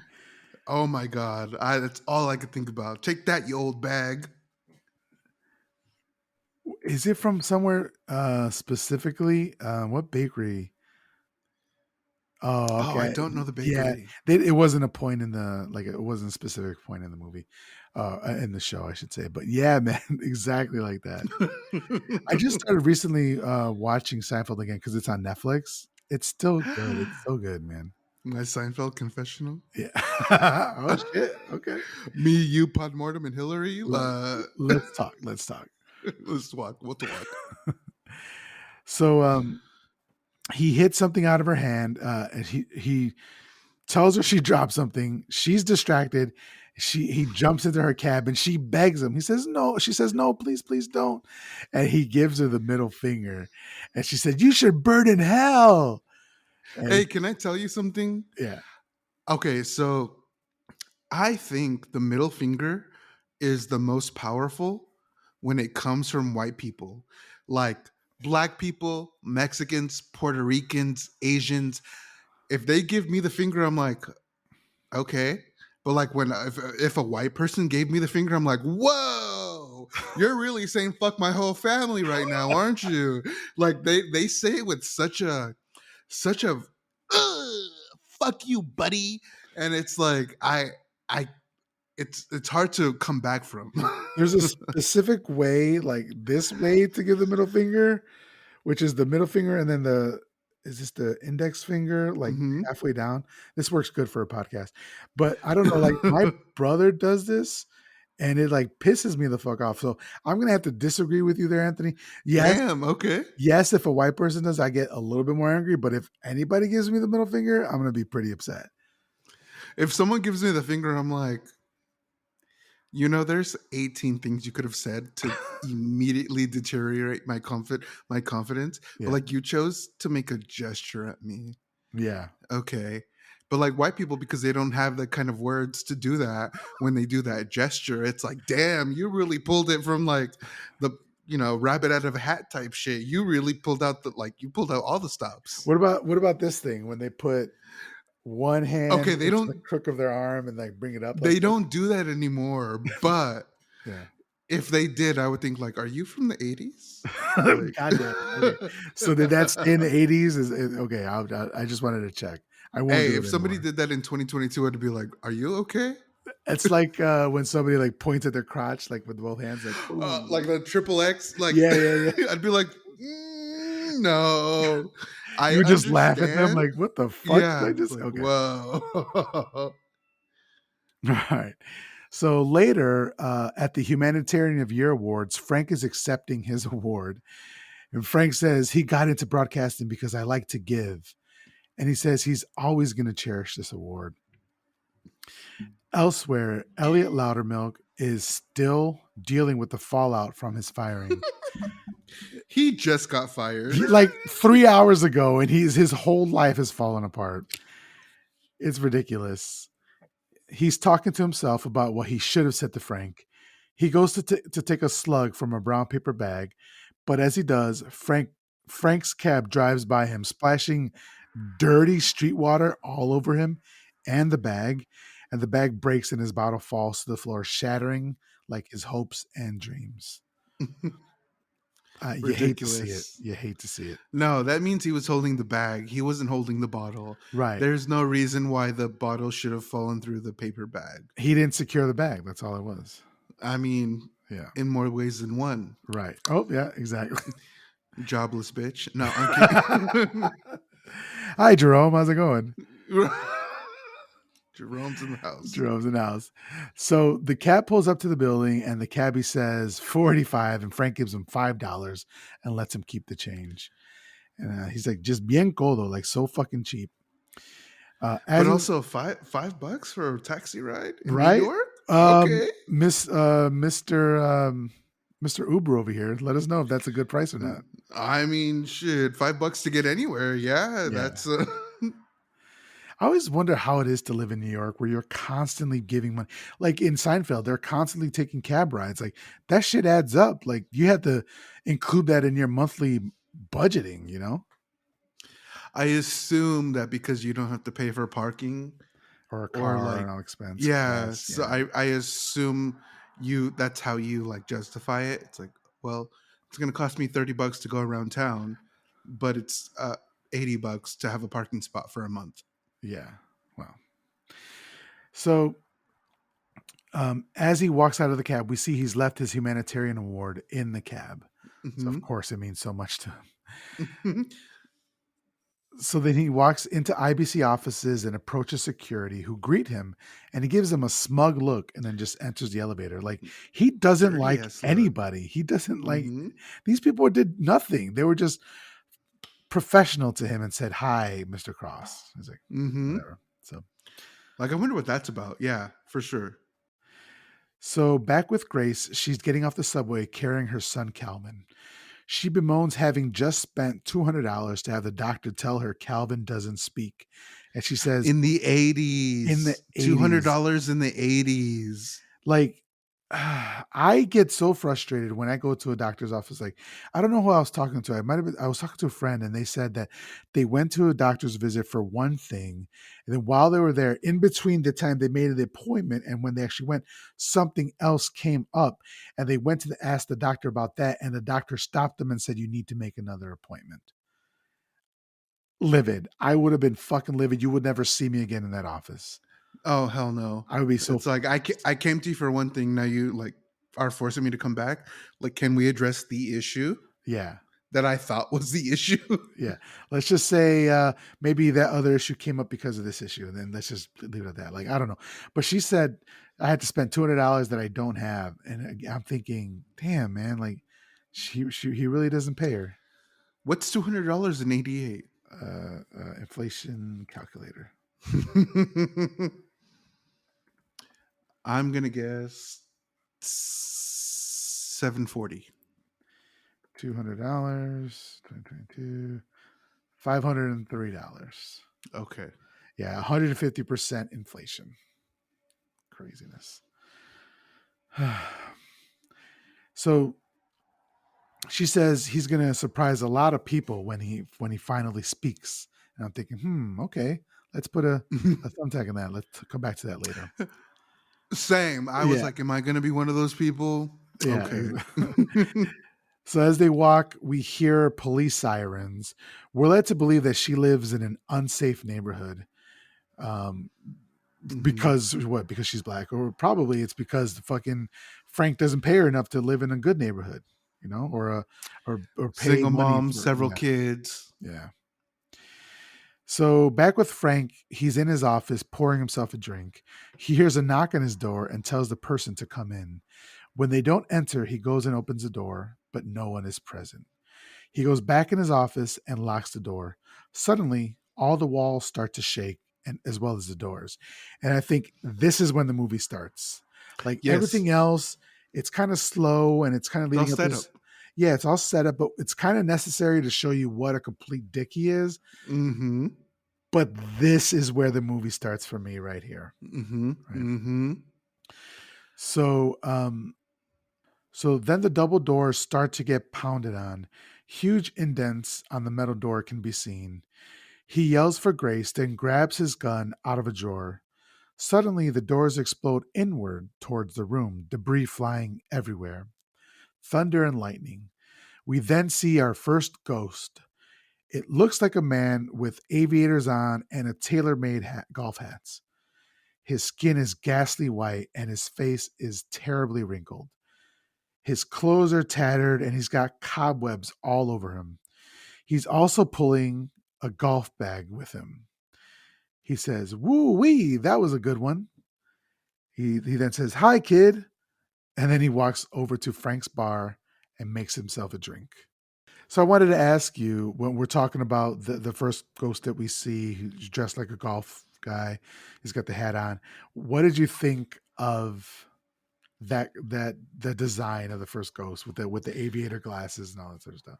Scary as fuck. Like zombie. That was a zombie. Yeah, it did look more And of zombie than a ghost. You're right. and when he said hello, kid, I just for some reason at first was wondering like, is that his dad? We Okay. find out later it's not, but I Right. was like, but I mean, I think maybe after watching the movie, we know like he saw him as a father figure of sorts. Definitely. Yeah. And best friend slash father figure slash Hmm. mentor, everything. Yeah. Exactly. But I was like, oh, I was not ready. Like I so like the Christmas Carol story. Yeah, a person is visited by ghosts. But when I saw this, I'm like, okay, you're doing something different. Like I'm supposed to be scared here because this is not cool. Also, I do love the sort of like cavalier nature of this guy's like, hey, you can shoot me all you want, but watch the Bacardi. Yeah. Exactly. And that's me as a ghost. Like, because if I can drink as a ghost, hey, shoot me all you want. I'm done. I'm done for. But this bottle right here, don't fuck with that. We're Don't gonna mess have with it. bigger problems. I'm here to save you. I might not if you fuck up my alcohol. Yeah. So So I then, really liked it. yeah, I liked it as well. It looked so cool. And up until this point, nothing has led us to believe that it's going to look this good. Mm-hmm. At this Mm-hmm. point, it's still a straight comedy slash. Yeah, it's still comedy. Yeah.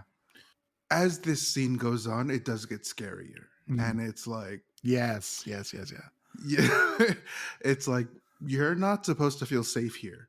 And that's kind of the feeling that I got throughout. Like, you're not supposed to feel safe. Like, listen, I'm telling you that there's time to save you. Like, you can be saved. Like, you can grow past this. And like, because you're such an asshole, you're not understanding me at face value. So I'm going to need to like put some fear in you. Yeah. So I really appreciated that. Which he does. Yeah. Yes. Oh, yeah. Absolutely. So Frank goes into his desk and pulls out his gun, and this is like the weird delivery that I was telling you that he does. He goes, "Bango, bango, boomba, I didn't like ba-bang, that. I didn't ba-bang, like that. What was that about? blam, blam." Banga, boomba. Like, you're shooting at a ghost? What the fuck is your problem? Like, Yeah, I don't know. it was a weird I didn't delivery like for it. sure. I Yeah. didn't like it. Yeah. So he fires off his gun, and the ghost obviously says he doesn't mind being shot, but be careful with the Bacardi. With the ghost's back turned to Frank, we see a mouse or a rat. I believe it's a rat, but it's a white rat. Push out a a golf ball from the back of the ghost's head. Then it goes back in, and that was kind of creepy too. I wasn't expecting that. And then the Mm-hmm. ghost cheers Frank as he sips from his drink. And then we see all the liquid falls out of his mouth. Cheers. Salud. We see all the liquid falls out of his mouth and also all the new holes in his body, thanks to Frank. Just then, Frank realizes that it's Lou Hayward, his old boss and best friend. Lou takes off his hat and cloud dust. There's just this cloud dust trailing him to reveal that it's him. Frank says, "But he's dead." And Lou says 7 years, and Frank jokes he hardly looks 3 years dead, which is I thought was a pretty good joke. it, there's a couple jokes like that. It's like, Yeah. You're not facing the reality. Like, hey, a ghost is visiting you, and you're still making jokes. So, like, I did kind of like Yeah. that. Lou says that Frank is in big trouble, and if he doesn't change his ways, he's doomed, just as Lou is. As he's saying this, he pounds his chest and more dust flies everywhere. He explains 1 minute he's on the 14th hole, the next minute a heart attack has made him a worm feast. Frank says he's not a worm's feast, he's a hallucination brought on by vodka poisoned by Chernobyl. And you can tell it's 88 because they're still talking about Chernobyl. So then Lou yells at him for silence and grabs his hand. Lou removes his aviators and we see that his eyes are completely gone. This looks so good. It looks so good for I practical effects. I feel like that's the man Travis probably saw at the theater with the scooped out A eyes. scooped out eye man. Oh shit. Yo, we need to send a picture of this to Travis and be like, was this him? Fully like Terminator. Like, hey, Travis, do you know this ghost? Lou says he had it all. He was a captain of industry, feared by men, adored by women. And then Frank says, do you remember what Frank says here? You paid for the women. I like honestly, I that was the most cunty line of this entire movie. Because it's like, let's be real here. They were employees. They weren't women who were like wanting you. Mm-hmm. I love like the laugh specifically. Like, Yeah, I loved it too. if you ever say anything and somebody responds that way, like you need to reevaluate everything you thought. Yeah, you know you just got sunned because for real, like yeah. Yeah. So Lou warns him not to waste his life like he did. Frank says, "You're a legend. You invented the miniseries." And then he says, "Mankind should have been my business," which is a good Of line, but course. I believe it's from the original from the Christmas Carol.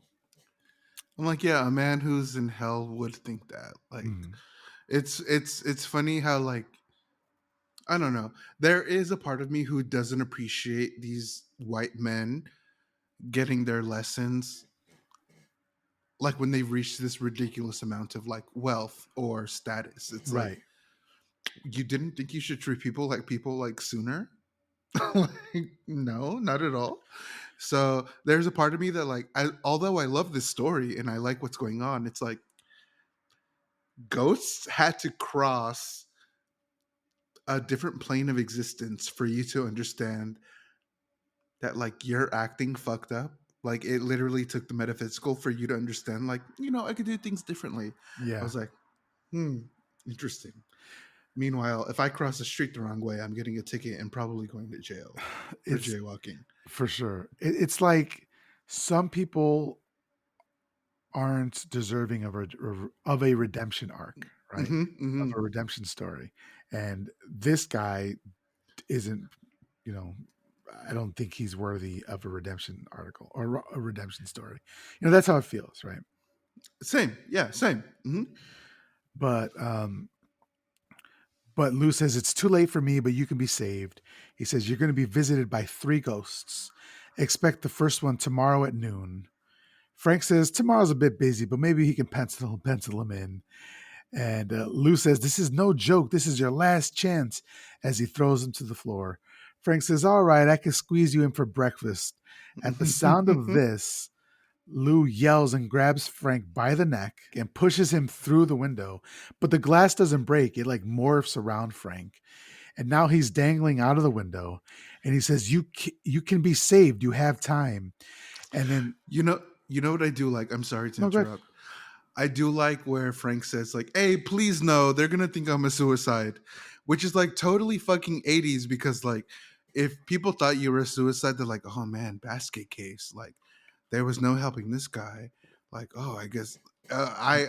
I love that inclusion of like, please no, they're gonna think I'm a suicide, and like it was totally image based and how people are gonna see him as a person. So like, I really liked that little inclusion.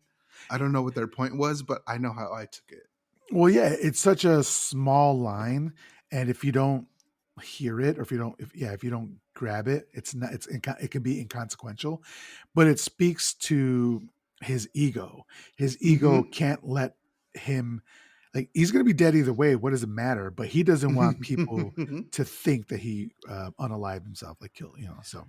Yeah, because here's the thing, and I don't know if I don't know people our age or even younger people understand this. Like in the 90s, in the 80s, like in the late 80s, in the early 90s, if you told people you were going to see a therapist, they literally did not think that you were trying to better yourself. They thought like, "Oh, you have problems. You have so many things wrong with you that like you need to see a doctor." Yeah. As opposed to where I feel like today, where if you tell somebody you're in therapy, it's like, "Hey, fuck yeah, get through that trauma. What the fuck? Yeah, hey, get better. Hell yeah." But back then, it's like, "Oh, they're seeing a shrink. You know, they have something wrong in their head." It's like, no, they're like seeing a shrink, so like they don't have something wrong in their head. Yeah. And so like I think back then it's like it's a lot of that, like, oh, they thought I had mental health issues, like, oh, I'm never gonna see the light of day in a positive way ever again. Yeah. There's definitely a negative stigma attached to it. And while it's a lot better today, there's still some of it left. And like some Oh people yes. still, feel like I can I'm in therapy right now, but it took a very long time for me to get to therapy. And I was thinking therapy is great for everybody else, but it's just not for me. And so I was what's the word I'm thinking of? I was guilty of kind of having that same kind of thought process, but thankfully, through Hmm. years of therapy, I've been able to overcome that. But yeah, so there's still that sort of thing. But definitely, I 100% agree with you. Like that's what was happening in the 80s. Um, so then he says you can be saved. You have time. But then Frank starts tearing at Lou's arm, like flesh and cartilage and bone. Hmm. This looks so gnarly. This looks great. Like if you don't think this is a horror movie, like point them to this scene, right? This is the one. And then suddenly the bone breaks and he's falling, and Lou is laughing his old dead ass off. And Frank screams all the way to the ground. But before he makes impact with the pavement, he's actually fallen on his couch, and we're back in his office. I saw this with my dad and he was cringing. Like my dad has seen this movie before, but like when Frank was being held outside of the window, he was still cringing because that scene is fucking rough. Like, and the ghost is fucking laughing about it. Like, Yeah, yeah, yeah. so like like my dad has seen this movie before, and when I watched this movie for the first time, I was watching it with my dad, and he's like, shit's rough," and I was like, I'm glad you understand that. I like that. Yeah. Does he like? I forget where we landed. Does your dad like horror movies?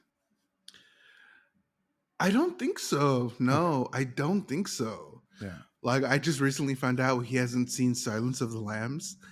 And so like we were watching it the other day and I'm like, "Dad, you haven't seen this? Like this is like a Law and Order episode, but like way more." Yeah. And so no, no, no. Like I don't think he does. Like me and my mom for sure. Me and my brother for Yeah. sure. Me and my niece for sure. But me and my dad, he's like, "Nah, I don't think God would like me watching that." Okay. All right. We'll leave it at that. Yes. So then he we can sees. talk we can talk later for Yeah, we'll talk sure. later for sure, for sure. But nothing but respect for your dad. So then he sees his desk phone, and then the buttons are being pressed by themselves. It starts ringing and goes to voicemail, and it's Claire Phillips. He runs to the phone and says, "It's Frank Cross. It's been about 15 years since we talked last, but he really needs to talk to her, or maybe not. But regardless, he'd like to speak to her at any hour, and it's urgent." And he hangs up and finishes his drink. When he does, he spits out a golf ball and then passes out. And I was thinking, Hmm. was that the golf ball that was in Lou's head? Was that the Hmm. rat ball? Yep. I would have passed out as well because that's nasty. That's the only golf ball we ever saw. It's the Yeah, rat ball. that's the rat ball. God damn, that's fucked up. So next we are with Grace and her family in their home. She's working late on the stupid Bryce file.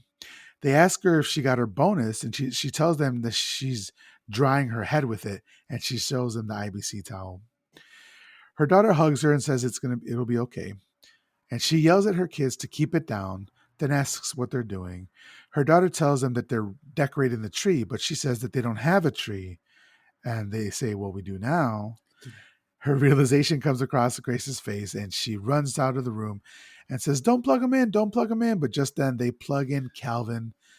Um, they plug Calvin in, the lights and tinsel and ornaments all over him, and a star in his head. They all laugh, but Calvin frowns, embarrassed. She tells them to take it off of him right now, but she has to kind of stifle a laugh as well. And her daughter asks Grace when they're going to get a real tree. And she says, when they're free. I love this response because real fucking Christmas trees are expensive as fuck, and you don't need them.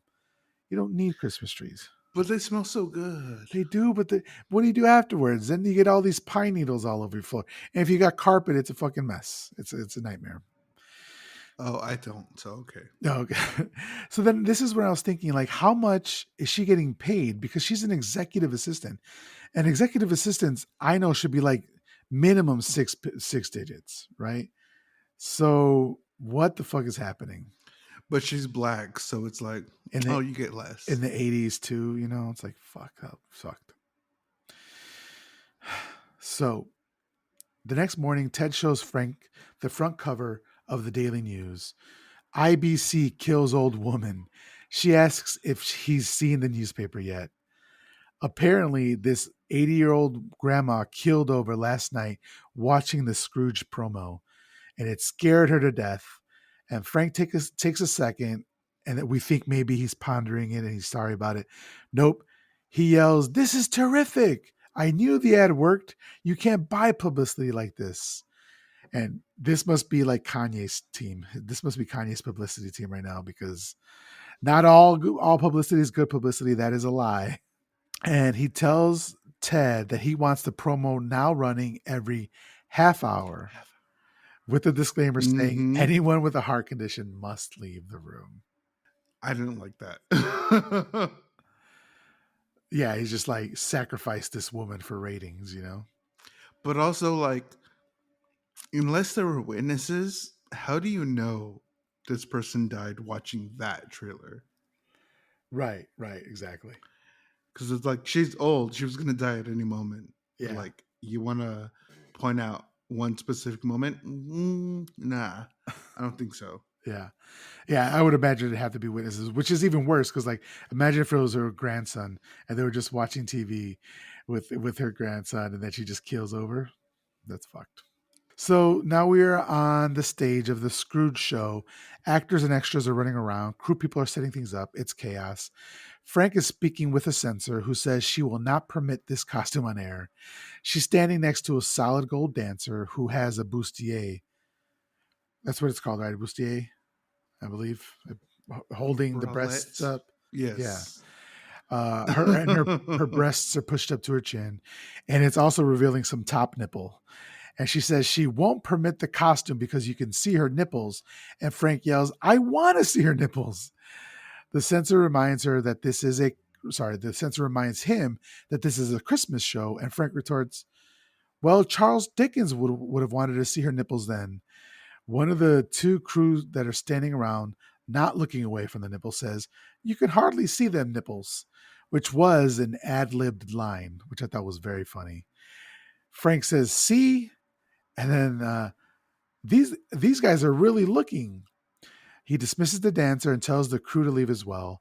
When they do swing around and hit they hit the censor with a prop that they were carrying, missing Frank, who ducked out just in time. The prop connects with the censor's head and knocks her out. Frank tells them to get the nurse, reminding them to make sure her nipples are covered, which is kind of a weird thing to say. Yeah. Just then we hear someone calling Lumpy. Frank looks down at the censor and is confused. Again, we hear Lumpy, and Frank looks out to the crowd and he sees Claire Phillips smiling at him lovingly from across the room, the woman he had called last night. She says she didn't get his message till the morning and she wasn't able to contact him, so she came down to the studio. Just then, they are interrupted by the choreographers asking Frank to check out the solid gold dancers. Frank excuses himself and turns the censor's head to face the dancers. asking if he can, to which the nurse says no. And this was a cringe moment to me. Like you heard like bones cracking or her neck cracking when he did it. I was like, oh man, are you trying to kill her or like Mm-hmm. Mm-hmm. paralyze her? So the censor appears to be in a lot of pain here. Frank says, see, that works, right? You can't even see a nipple. Then he just drops her head again. Claire asks if she'll be okay. Frank tells her, yes, she's a pro. Claire then asks if he's okay because he sounded like he'd seen a ghost. Frank says he's fine, but Claire says she's worried about him and then calls him Lumpy again, which I love as a nickname there. Mm-hmm. Off screen, the animal trainer says, "Excuse me, Lumpy." Frank, angered by this, says, "What does he say?" He says, "He around here, people usually call me Mister Cross." And the trainer apologizes and says he's new around here, and he has a problem. He's tried to super glue antlers onto the mouse's head. Remember, this was Rhinelander's suggestion, cat programming. And he says, but it's not sticking. Frank asks if they've tried staples. Claire Claire says, "Don't you dare staple that mouse, or she'll call the authorities." The animal trainer says he'd never do it. Frank says, "Hey, Marlon Perkins, hit the road." So two things: one, you're trying to be gentle with this mouse, but you're using super glue. Like that's still bad.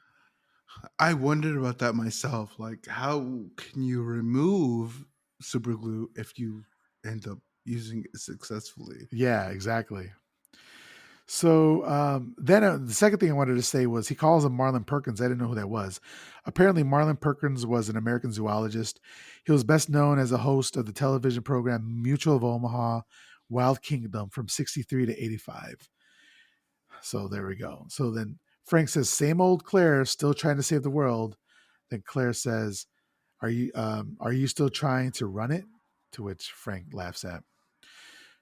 So next we see Frank yelling at someone to get out of here. And Claire mistakenly thinks he's talking to her. And she says, you invited me. But obviously he's not talking to her. He yells again. He says, who are you, you little worm? And then we see that it's Calvin, Grace's son. When he doesn't answer, Frank says, well, maybe you'll answer some questions downtown. And I'm thinking, why the fuck is he picking on this kid? Why is he being so mean? Like, there's so Mm-hmm. many people Mm-hmm. around. There's kids around as well. This feels racial to me. I don't know how it felt to you. Yes. Okay. Racial element to it for sure. It's like, you're going too hard right now. I don't Yeah, like it. right? Like you're treating, I don't want to get too into it, but you know how unfortunately like black children and specifically black boys are like they have a harsher time when it comes to the judicial system and are Mm-hmm. Mm-hmm. treated as adults when really they're minors, you know. And that's what this Yes. felt like to me, you know. An exaggerated response to a kid standing there doing nothing. But anyway, I'll move on. So Grace grabs him and says, he's my little boy. And Frank says, okay, you beat him. It's like, all right, calm down, dude. She says that she thought it would be nice for him to see how show business works. So he apologizes. So he goes back to Claire and he apologizes for calling so late and waking up her husband and kid, you know, trying to be slick about checking in on her. But she says, oh, she never married. As they're talking, hammering is going off in the background. And he tells them to hold the hammering. He yells, hold the hammering. She asks again what happened last night. And he says, it was probably a bad clam or something. The hammering starts up again. And again, he yells for them to stop. And she says, if it happens again, to call her. And then she gives him her card for Operation Reach Out. And I was thinking, and I was watching this with Hillary, and this character feels so like one dimensional. Like she's just all good, and she's just made to be very boring, right? Like nobody is perfect like that. And Frank even says it like later on in the movie, like he's walking and he's like, nobody can be that perfect. And it's true. Like she's so perfect, it's boring, you know? You think so? Okay. Yeah, that's what I thought. Like she's so one dimensional. Like he's basically putting her up on this pedestal to be perfect. And that's what guys do a lot of times when they write women is they make Okay. these Yeah. one-dimensional Yeah. women who don't have a lot of depth to them. Her only character her only character trait is to be perfect in comparison to him. You know, Okay. Okay. uh, Valid. yeah. I fuck with that. So he says he's definitely going to call her. Again, the hammering starts, and then Claire walks off. Grace says the Times is on the line looking for a quote about the old woman who died. And he says it's probably something she ate, jokingly, but Grace takes this as his real answer and repeats it. And he grabs the phone from her in anger and says that IBC are shocked and appalled by this senseless tragedy, which has given me a lot of thoughts and prayers, right? That's exactly what this felt like. The 1989 version of thoughts and prayers. Absolutely, yes. So as he's saying this, the hammering starts up again, and again he loses his shit and telling them to hold the hammering, which they finally do. And of course, because of this, we see this Three Stooges sort of thing where the sets all fall down, one even landing on the censor. And as he sees this chaos he's caused, he says he's going to lunch, which is such a typical boss thing to do: is cause a mess and then let your workers clean that shit up, right? So, Yes. so at lunch with Rhinelander, Frank tells him that everything is going good with the production. Rhinelander pulls out his own set of forks and wipes them down with a napkin and places them on the table. This guy is ahead of his time, because if I could, I would. And they were gold forks. And when I go to, I'm a bit, the only time I'm bougie, well, I won't say the only time, maybe I'm bougie other times, I don't know. But one of the bougie ass things that I do, and I'm going to ask you a bougie thing you do since I'm confessing, is whenever I go to a restaurant that gives you cutlery that they use over and over, like metal cutlery, I wipe that bitch down. I wipe them down. I wipe it all down. Do you do that? Yeah. Okay. Okay. Cool. Cool. Just because like it's usually spotted, so I'm like, let Right. me just clear that off. And we know what spots are on your forks, and that's dirt that didn't go away. Because if it was completely clean, there would be nothing for the dirt to cling on and the water to cling on. Okay. Yes. Yes, I am the one who does the dishes in the house. So, well, not to say Hillary does laundry. If we have divided up our tasks. No, but I refuse to eat off of cutlery that I don't know is for sure clean. Right. It's like, Completely valid. Completely I valid. can wipe that off. Yeah. So then he explains some of the programming that's going to be happening on Christmas Eve, including artwork at the Berlin Wall and the Pope blessing the entire Zulu nation in Africa. I want to talk about this, but uh, he also says that he thinks that this might be the biggest baptism ever in the history of the world. And I was thinking, these fucking colonizers can't help themselves. It's so fucking infuriating that they're going to bless a whole Zulu nation, which I'm sure didn't ask for them to bless them. It's like, fuck you, fuck the Pope, fuck everybody. Like, this whole idea, I hate it. But it's such on point with Frank as the character, you know. So then Rhinelander says he thinks Frank might be spreading himself too thin and is bringing someone in to help him. Frank's face says he hates the idea, but his word says he loves it. He asks who it is, and just at that moment, Bryce Cummings jogs into the scene, giving the waiter his drink order as he does. He shakes Frank's hand and yanks Frank closer to him, brushing off his suit again, saying blue is a bad color for New York. What are you thinking about Bryce right now? He's wrong. That's all I can say. Oh, there you go. He's wrong. He's wrong. That's all I can say. Okay. So then Bryce says his only function is going to be taking the burden off of Frank's shoulders, which is such bullshit, right? Like, you know that that's not the case. He's been brought in to kind of be there in case Frank falls to take his job, right? That's the only reason he's there. But Bryce goes on to say a lot of men in his position would feel threatened, which that's exactly what he wants him to feel, is threatened. Like you might not feel this way, but I'm gonna tell you, you probably should feel this way. Right, right. Very that. If you're not feeling this way, now you should be. But don't worry Hmm. about it. But actually, you should be worried a little bit. But you're good. But you're Yeah, good. yeah, But you should. yeah. Just then, Bryce's alarm goes off, and Frank sees that it's noon. He hears Lou's voice saying he will be visited by 3 ghosts. Suddenly, Frank yells out, "Aha!" which catches Bryce and Rhinelander off guard, but they pretend to ignore it. Bryce just keeps talking as Rhinelander looks down, unable to make eye contact with Frank. And if you're unable to make eye contact with me, that means you did something that you know was wrong, which in this case was bringing in Bryce. You asshole. Mm-hmm. Mm-hmm. Mm-hmm. The waiter brings their drinks, and Frank sees an eyeball in his and screams out. But apparently, no one else can see the eyeball. But it looks so good. It's like a fun thing, you know. He continues to scream at the top of his lungs until the waiter removes the drink. Frank asks the waiter if he's the ghost, which he doesn't understand what his Are question you him? Are you him? Am I he? is. Yeah. I didn't catch that. Yeah, yeah. Rhinelander says, "Don't come apart on me, Frank." While ordering dinner, Frank sees a waiter catch on fire, but again, no one seems to notice. And he steps away to get some air, but he grabs the ice bucket and throws the water onto the burning waiter, who was, of course, not actually on fire. That poor waiter was just counting his tips. He was like, "What the fuck? I'm just trying to live." Yeah. But then he apologizes and says he thought that the waiter was Richard Pryor. That was a fucked up joke. Do you know what he means by that? Didn't Richard Pryor get set on fire?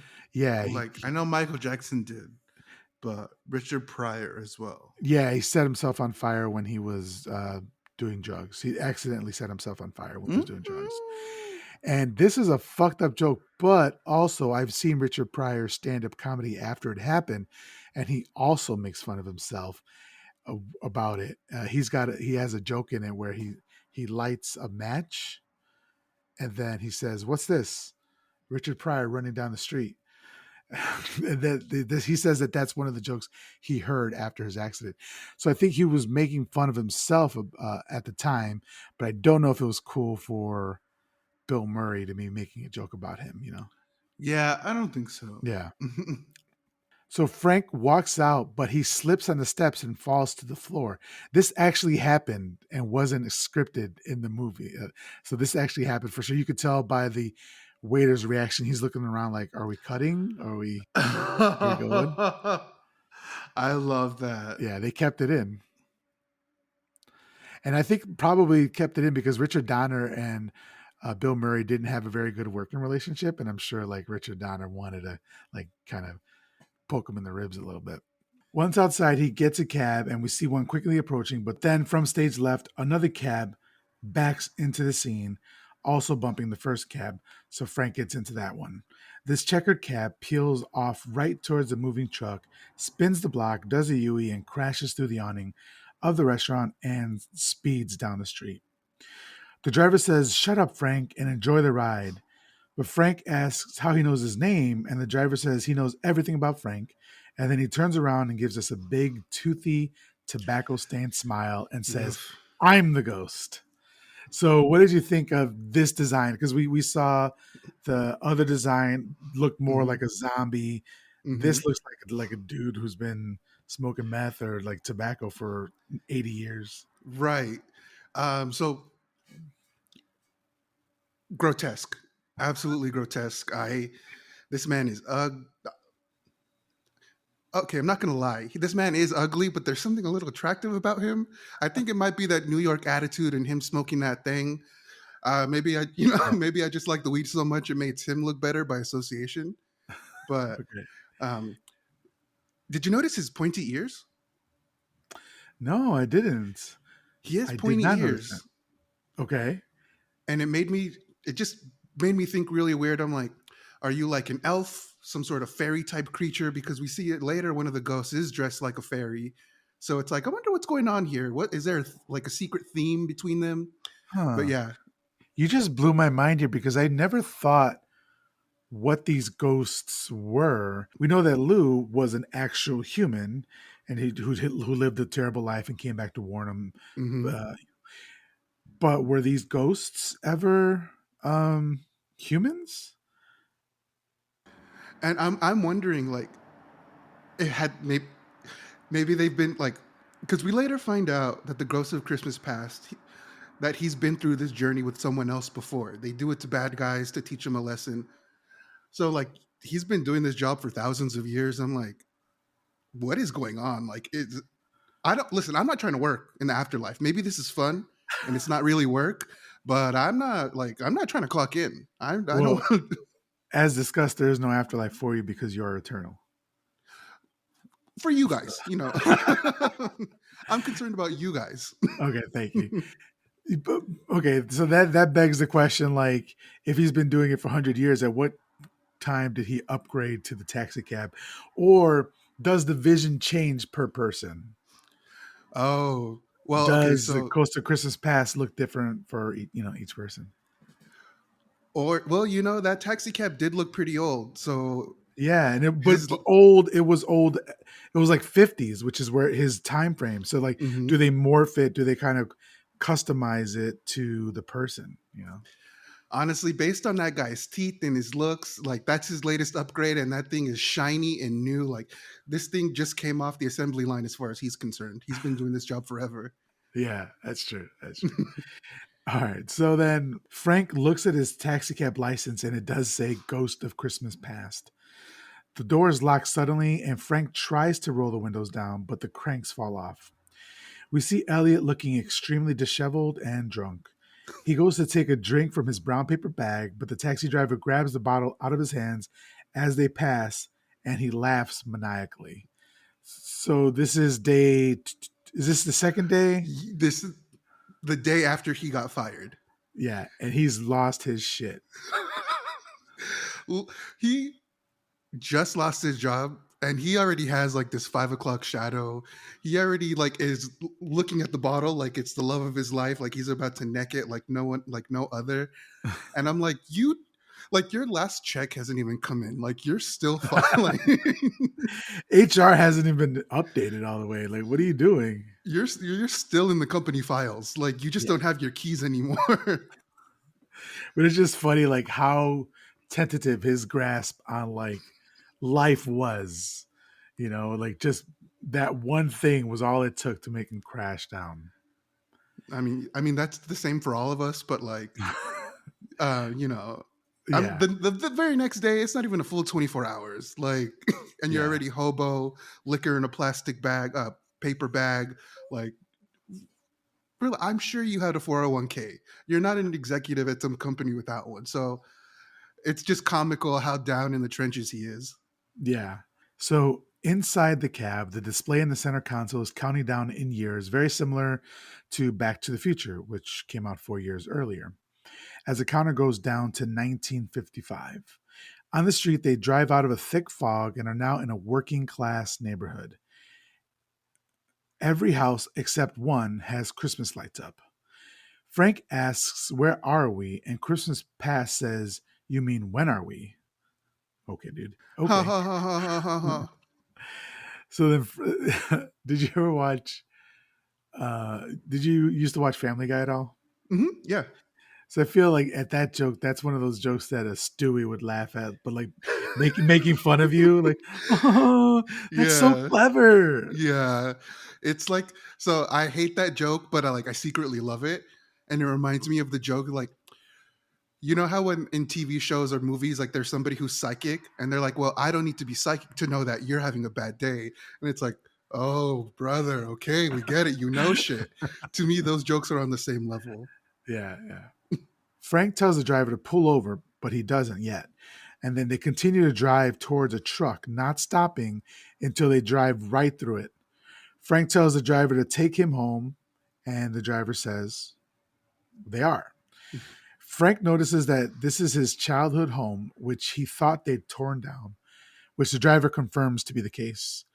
Frank says he understands what the ghost is doing, taking him taking him back in time to see his mom and dad so he can start blubbering, and he says it's not going to work. Christmas Past says that's exactly what Attila the Hun said, but when he saw his mom, Niagara Falls. Niagara Falls. So Frank says, let's get this over with. Christmas Past phases through the door, and Frank attempts to follow him, but bonks his head on the door because he's not a ghost. And this makes Christmas Past cackle. This was good. I like this part here. I did too. Yeah. I did want to note that this neighborhood looks very similar to the neighborhood that I grew up in Chicago, like the close together houses and the three. I think these are only two level houses, but the ones I grew up in had the three levels, and with the Christmas lights on all the houses and Christmas tree. Or I'm sorry, Hmm. Jesus Christ, lights on all the houses. Like it was just like really nostalgic for that. It seemed really cool. I understood it was like a very working class neighborhood, so I Okay. understood what they were going for here. Damn. Where does Yeah. this movie take place? This section Hmm. takes out 1955. Oh no, I did say when. I meant to say where. Oh, where this is in New Jersey, I believe. Okay, just curious. Yeah, yeah. So inside, Christmas Past says no one can hear or see them. It's like a rerun. And we see Child Frank sitting way too close to the TV screen. Did you ever used to sit like this close to the TV screen? Because I know I did. Oh no, never. No. I've never See, been that interested in what's going on. well, here's the thing, and you're gonna eat those words because you're making fun of the handicap. Because I am blind as a bat, and so I needed to see it. So, Oh, newsflash: Anthony Jerome hates handicapped people. damn. I did not know it would come out here. I thought I had more time. It's been a good run. Maybe, maybe this I deserve Yeah, it. you're those glasses are fake, aren't you? You're a faker. Yeah, you're a faker, is what you are. Come on, who really wears actual spectacles with little goldy crissy crossies on them? Yeah, I Nobody mean needs all that. They need to see. they look dope. Yeah, yeah, yeah. Thank you. Yeah, I got these Coke bottle ones. Y'all can't see this. I know this is an audio platform, but yeah, I have some Coke bottle glasses. He's got the Jeffrey Dahmers on. That's right. Yeah, that's right. So his mom is sitting very pregnantly in a chair, smoking and doing her puzzles. And Frank's dad has just arrived home from work, still in his butcher's outfit, but with the Santa Claus hat on. And so she's smoking and she's very, very pregnant. So you Hmm. can tell the vibe that we're going for here. Right. This is back then when cigarettes were good for you. Yeah, where the Like when doctor the would tell you to have one after dinner, right? exactly. Hmm. His father approaches Francis and throws his present down in front of him and says, "Merry Christmas." And Frank asks if it's a train, which I know we're supposed to feel for this kid, but if you can't tell that that's not a train, I think there's other problems here besides your parents. Right. Hmm. And but his dad says no, it's 5 pounds of veal. And Like kids like. and I wanted to say that his dad, the actor playing his dad, this is another one of Bill Murray's brothers. That's his brother. That's his brother. Yeah, it's his older brother. And I'm not sure if we Whoa. mentioned it yet, but there's three brothers. There's three Murray brothers. Well, four if you count Bill, but there's Bill has three of his brothers in those. So there's this one, and then the actor who plays his brother in the movie is his real life brother. Cool. Okay. And I would hope then so. yeah, That's so interesting because like if my brother makes it, please find me a job. Like, because that's what I'm gonna do for you. Like, right? Hell yeah. I mean, when you're as big as like Bill Murray was at this time, and probably still is, like he can call his shots. He can get somebody to a part, no problem, you know. mm-hmm, mm-hmm. So hell yeah, I like that about him. I've always seen this old guy everywhere. The dad. He's one of those people. He's one of those people who like I don't know your name, but I just know you're either like always some kind of gruff cop, some kind of annoyed old man, or like exactly the kind of character we see him in this movie. I feel like that's what he plays. So I'm like, one, that's probably future me. Two, nice to see you. Yeah. Dude, I didn't realize. Yeah, he's been in a lot of stuff. We're Hmm. talking about Brian Doyle Murray. That's his name. He was in National Lampoon's Christmas Vacation. I think he was, if I'm remembering correctly, the boss. Makes sense. Yeah, so okay, cool. Well, I just thought that he was like in this movie, but yeah, you're right. He's been in a bunch of other stuff. Hmm. And so was Um, the lady. Well, I'm sure I mentioned it earlier, but the lady who played Mrs. Claus, she's been an old lady my whole life in little yeah. parts everywhere. And then John Murray plays James Cross in this movie. And then there's another when they're at James's house and there's a bunch of people there. There's another Murray brother in there as one of the partygoers. That is Joel Murray. So that's all the Murrays that are in this movie. Very cool. When Frank says he asked Santa for a choo choo, his dad yells at him to go out and get a job and buy a choo choo. He says, the sooner Frank realizes that life isn't handed to you on a silver platter, the better. Then the dad lays down to sleep on the couch, and his mom announces that she's leaving. So the dad's like, all right, I'm tired of giving you all this childhood trauma. I'm going to take a nap and take a little break, and then we'll get back at it in the morning.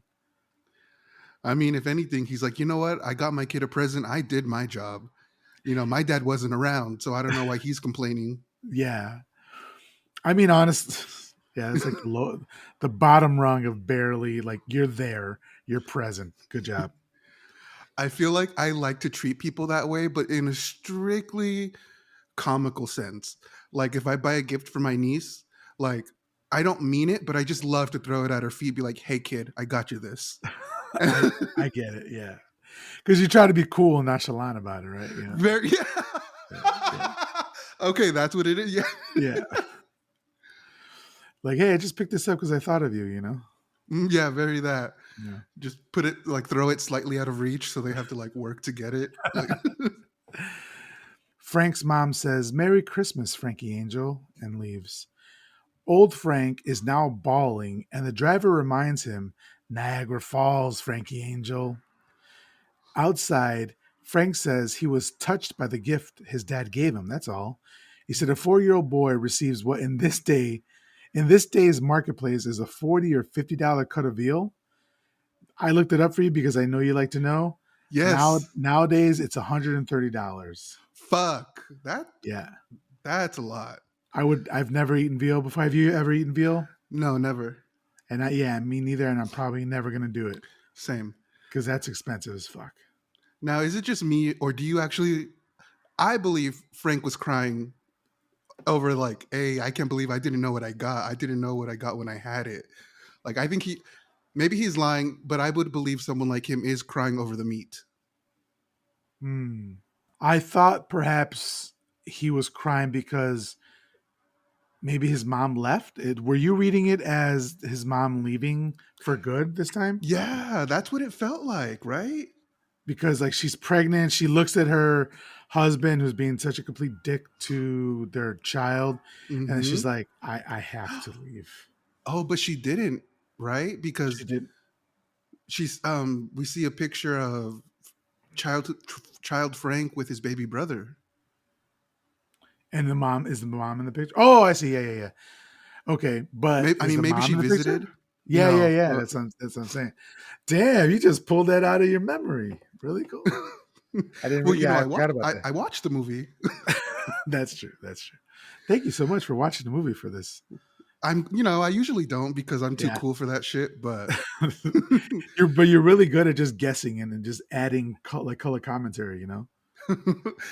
yeah, but just to answer your question, I did read it as her leaving because I feel like that was a very kind of sad goodbye. Right. Now, honestly, what I thought is if she didn't leave, was she hooking? Whoa. Maybe she She was is gonna Anthony buy her Jerome. money. She is pregnant. We're leaving it at that. No, just Listen, kidding. I just thought maybe she really wanted to go buy that train set, but Oh, so it she did had give a me. train run on her. Okay, see, yeah, now you said that. You said that. How much is a train Okay, set back then? a, $2. a train for a train. Okay, all right. Woo. I see. Woo. I think we're gonna cut it out early today. No. All right, so the Christmas past reminds him that he spent the next 15 years doing nothing but watching TV. And Frank says, nope, he played baseball and won the big game.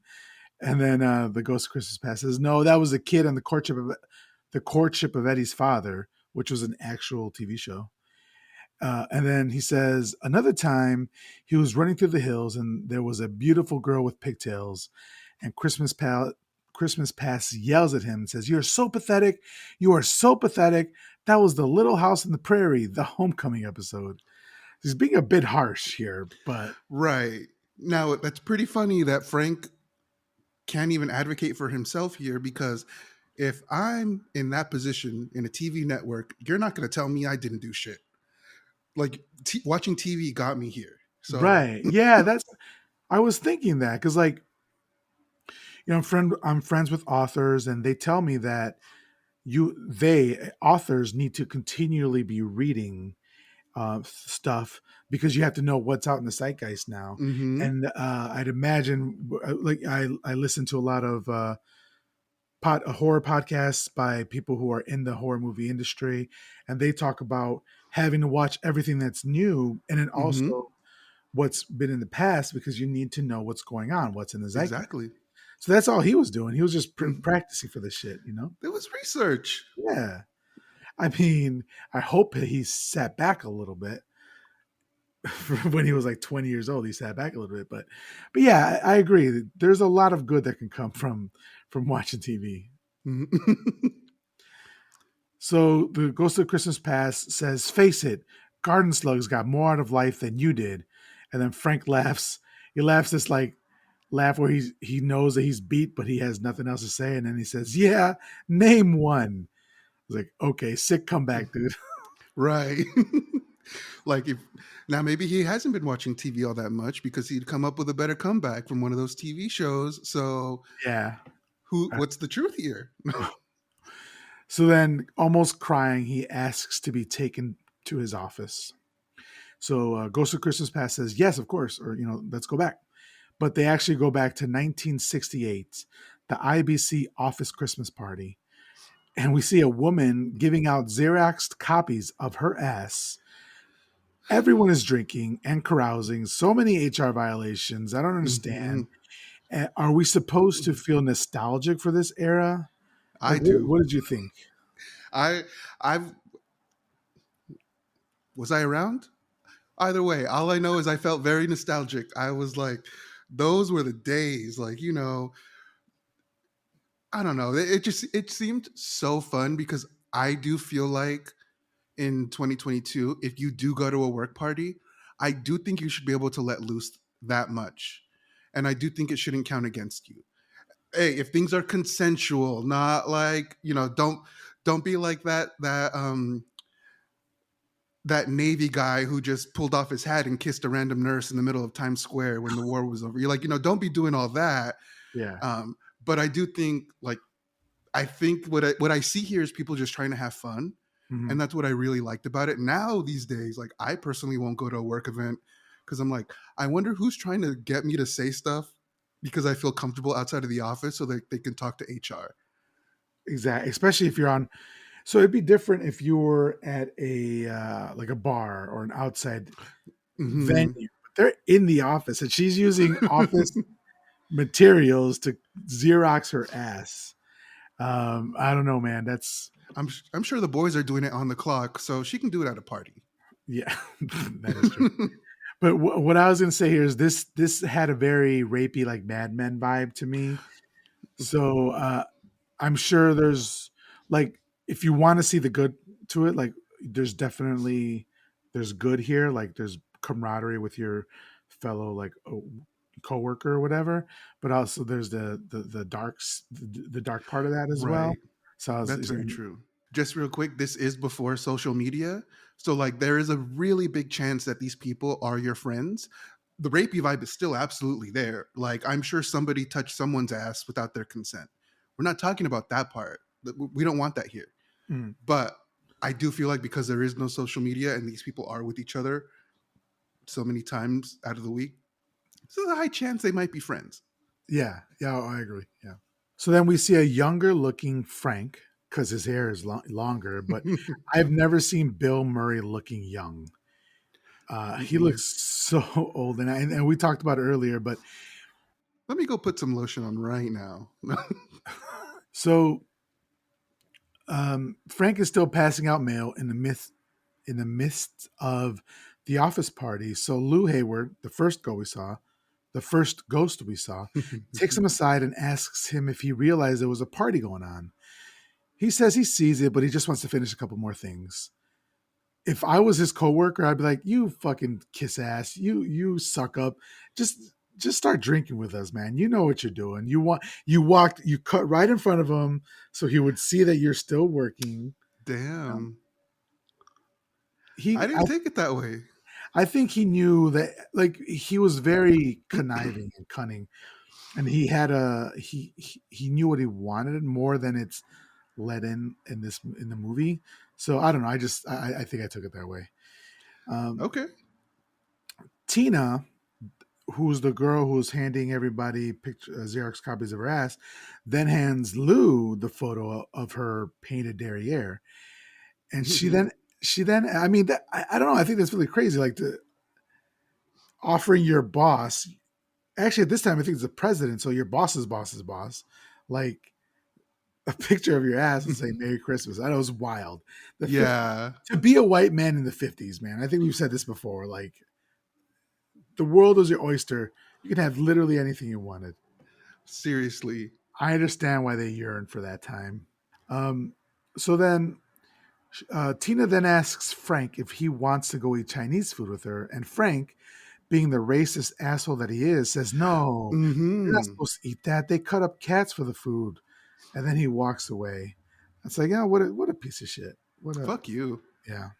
I can't believe that rumor's been around since then. I've been seeing. There's a woman I follow on TikTok. I wish I remembered her name, but she's Asian. I believe she might even be Korean, and she was trying to fight these stereotypes of, like, cat food, of Asian food being like, with them using cats and dogs for it. I'm like, Mm-hmm. I cannot believe that shit's still happening. And then people in her comments would be like, "Oh yeah, yeah, this definitely happened in my hometown in the 1980s." And she was like, "Oh, okay, prove it. Let's do a Google search. Like, that would be on the news." They're like, "Oh no, they didn't have the news. That they didn't have that stuff on the internet in the 80s." It's like, dude, literally everything is on the internet. You can find everything. Some if that happened anywhere in the United States, you don't think that would show up in any news report?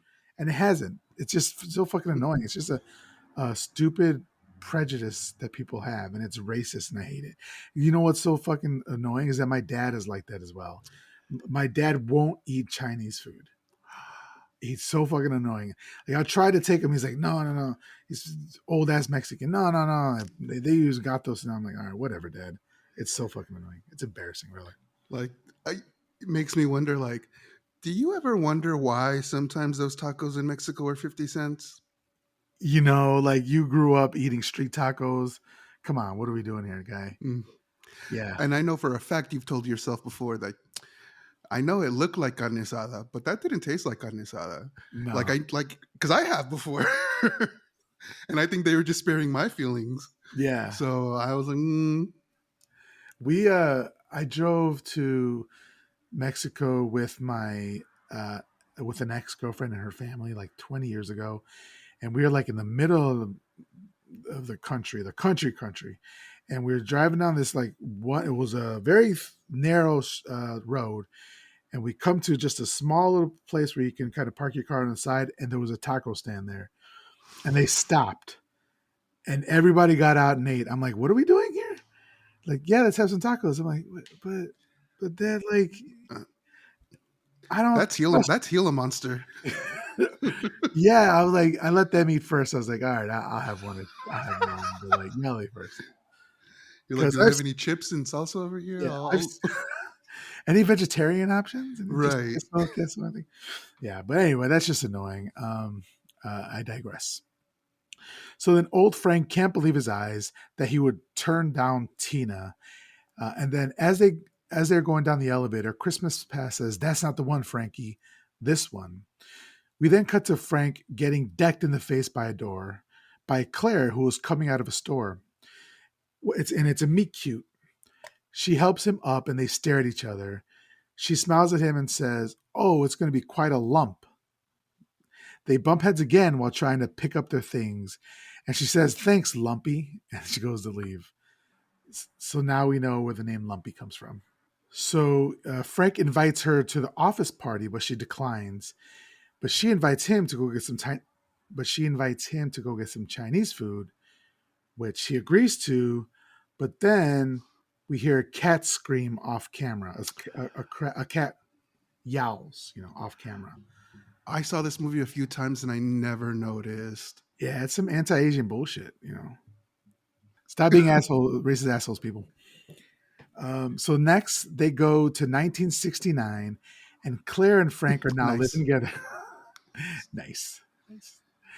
Next, and Frank and Claire are now living together, and she's in the bath. Frank tells Christmas Past not to be a creep, looking in on a naked Claire. So 1969, Frank asks Claire if they could open presents now and not wait until Christmas tomorrow. They live in a bare apartment and have a small tree with not a lot of presents under it. Claire says he can open one tonight. She asks, "Isn't that what your family did?" And Frank says, "Well, if we're going to spoil, then they would open at Christmas Eve because all they get was meat." Yeah. At least they're eating good. I mean, veal on Christmas, we like tamales and pozole. Well, I like pozole. I don't know Yeah, about you, so. yeah. Well, I eat pozole, but just my mom makes it out of chicken because I don't eat Oh, pork. oh my God, we've been over this. Yeah, Yeah. yes. I'm her She makes it special boy, and she special. makes it special for me. Good for you. But do you eat tripa and all that? I do. Oh Yeah. shit, you're more Mexican than I am, dude. That's I hardcore. on- I only found out what tripa was a couple years ago. So I'm like, hey, if that's what intestine is, I don't give a fuck. It's bomb. Yeah. No, I I love the saw, texture too. I saw that honeycomb shit in my bowl of pozole. I was like, "What's that? What's that? What's that right there?" And they said, that's tripa. Look it up. Look up tripa. Oh, what's it in English? It's Intestine? intestines. Yeah, yeah, Stomach yeah. lining? Is that Something is that like that. is that chitlins or is that something else? No, that's oh wait, no, chitlin is now chitterlings. I I feel was like gonna that say was chitterlings. Feels racist okay. to say. So the chitlins are small intestines. Okay. Let's see. Now I need to know what is tripa. Tripe in English. It's the first or second stomach. Okay, intestines, both of them. Yeah. I think chitlins are just like more asshole related, and tripa is stomach. Okay. Do you do chitlins? Fuck no. Mm, okay. All That's not the kind of ass I eat. right. So Claire opens her present and it's 12 it's a 12 pack of knives, Ginsu knives that you can cut a tin can as easily as a tomato. I remember these growing up. They were hmm everywhere. And then he says, "I've never liked a girl enough to give her 12 sharp knives," which that's a pretty good joke. I like that. hmm So then Frank opens up his gift and it's a copy of the Kama Sutra. He points out all the positions that he's tried out, telling her not to spoil the ending for him. Ha! Don't spoil the ending of the sex book. That's Yeah. actually very funny. I think I liked what they, their how they were together. I liked their relationship. I did too. It was very cute and Yeah. I liked it. It was nice to watch. It didn't Mhm. feel forced or anything like that. Like I like this guy. I like this Frank. You know. hmm I mean, he's bad at sex, but he seems like a good person. Do you think he's bad at? Is that you think that's why she got him the Kama Sutra? You think Ooh, she just wants to share? You think she just wants to share the fact that they can do twists, turns, and roundabouts and swirls and like that's not just information. You like, hey, this exists. It's like, hey, take a fucking page out of one of these, like take one of these pages out of this book and fucking I don't know, listen, have me calling my friends telling you about how you're the one. Like, listen. God created missionary position for a reason. Okay. I'm just no, kidding. she didn't. No, she didn't. No. That was the devil. The devil created that shit. Yeah, no, she didn't. No. So current Frank says that he didn't need any instruction manual, to be clear. So he kind of picked up on the vibe too. 1969 Frank says that the book states that there is a part on a woman where if you touch it, she will bark like a dog. Claire Hmm. then Hmm. playfully starts to bark like a dog. And they joke around, and Frank says, "Oh, what a nice coat you have. I think I should give you a bath once a week." And current Bill is looking in and smiling. Again, just really cute. Like they're just really nice together. Hmm. So it is now 1971. They are on a set of a children's show. Mike the mailman has a gift for Frisbee the dog, who is a performer in a dog costume. He asks the audience to guess what it could be, even though it's obviously a huge phone. And Christmas Oh, it is? Past, yeah, I thought it was a library. all right, well, it could be. Yeah. Christmas Past is really fucking into it, screaming, "It's a boat!" and laughing his ass off. Then they break for commercials, and the performer removes his head to see that it's Frank in there. And he goes to sit down, and Lou Hayward is there with his secretary, and she's making reservations for the night. She asks how many, and he tells her, well, himself, his wife, and her. But she reminds him his wife is out of town. So he says, "Oh, just then, so then it's just you and me." And like she giggles, and Frank Hmm. smirks. And I said here, I guess the women did adore him, but not really. It's just an ugly power dynamic going on here. Hmm. But that's why he thought that they adored him. The little fucking shit. Old ass Like, man. you're her boss. She doesn't want to lose her job. That's why she's going. There's a scene in The Simpsons. I think it was when they go to the auto show, and there's a woman like in a bikini and standing in front of the car, like they do. I don't know if they still do that, but do. And somebody would go up to her and say, "Oh, do you come with a car?" And she would giggle and say, "Ha ha, oh you." And then another dude would come out and say the same joke, and she'd be like, "Ha ha, Hmm. oh you." Like she did like 3 or 4 times. I feel that's what this lady's doing right now. It's like, "Oh, okay, nice joke. Please, I want to keep my job." Absolutely. Yeah. So he then says, and Frank. So he invites Frank and Claire to dinner with them. As he's walking away, Claire arrives. She reminds Frank that they're going to have dinner at Dave and Kate's, their best friends. Frank says that the president of the network just invited him to dinner, and they can have dinner with their friends at any time, but this opportunity only comes once in a lifetime. She reminds him it's Christmas, and he says, "Yeah, it's Christmas, a time to be less selfish and to think of others." He says he's been fighting for the integrity of the show. And I'm like, really? A children's dog show? You're Hmm. fighting for the integrity of that show? And then she apologizes, and he says jokingly that he forgives her. I was wondering what you thought here, because I do see Frank's point that they can have dinner with their friends at any time. And this is a once in a lifetime opportunity. I don't know why there needed to be like why they chose this. I don't know. It's not like I don't know. What did you think about this? Let's start there. Yeah, no. So I definitely thought it was really weird. So I definitely thought it was really weird because when the president of a network invites you to dinner, it's a very big opportunity for you to just how corporate politics work and all that dumb bullshit. Like, it's a very big opportunity. It's not peanuts. Like, that's not nothing. But like, I also understand where she's coming from. We're like, hey, we made these plans a month ago. You know why we made them a month ago? So everything we have to do up until then can be done. Like, Mhm. I'm exactly. I understand where both of them are coming from because I understand where they're coming from, but it's weird because when we get a little bit further in the conversation, it's like this was enough to pull them apart. Yeah, I feel like maybe I'm showing my ass here, but she wasn't even like, "Oh, that's such a great opportunity for you. That's so cool." Like, But do you remember that we also did have Hmm. go to dinner. Like it was just like she didn't address the fact that this was a great opportunity for him. She was just like, no, we can't do that, you know? Hmm. And yeah, I don't know. I think what the to your point, I think this was like the straw that broke the camel's back.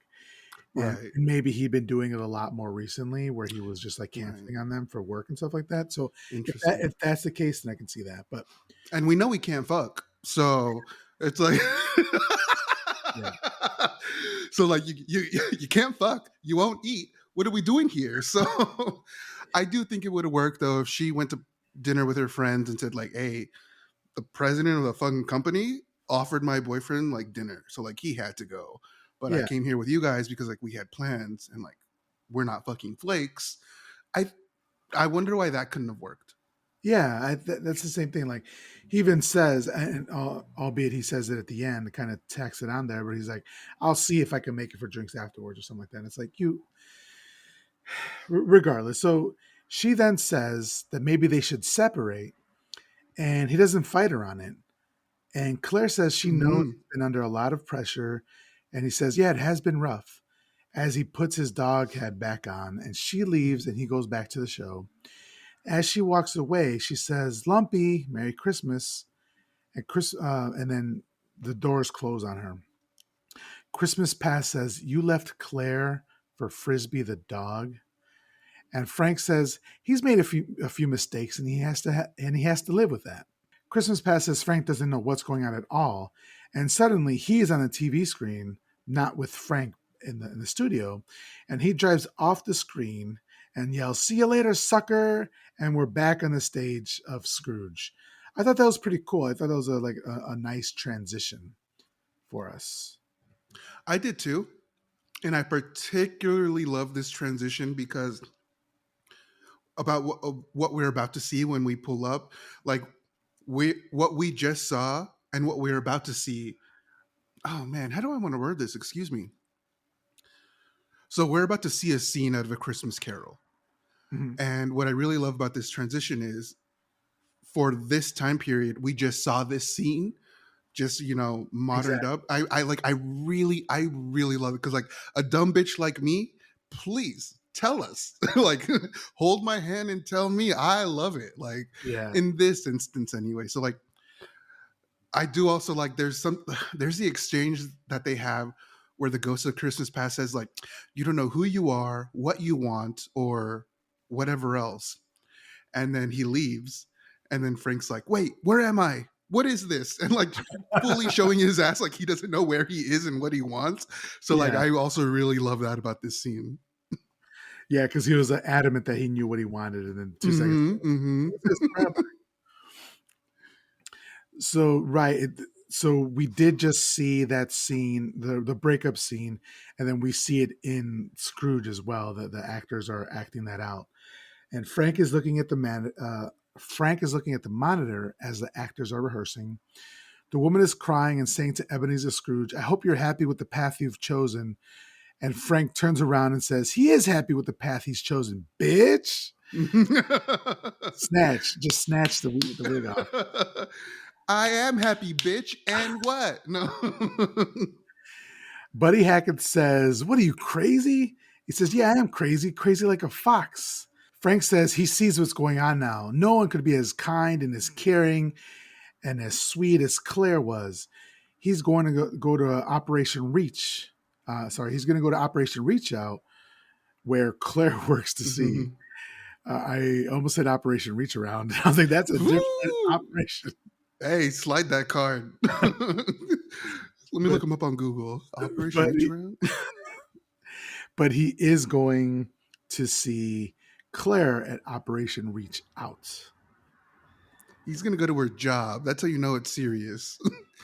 Listen, if someone who's romantically interested in you comes to you at your job, it's real. Now you might have to call the cops, but it's some level of real. Have you ever been part of workplace drama, like relationship drama?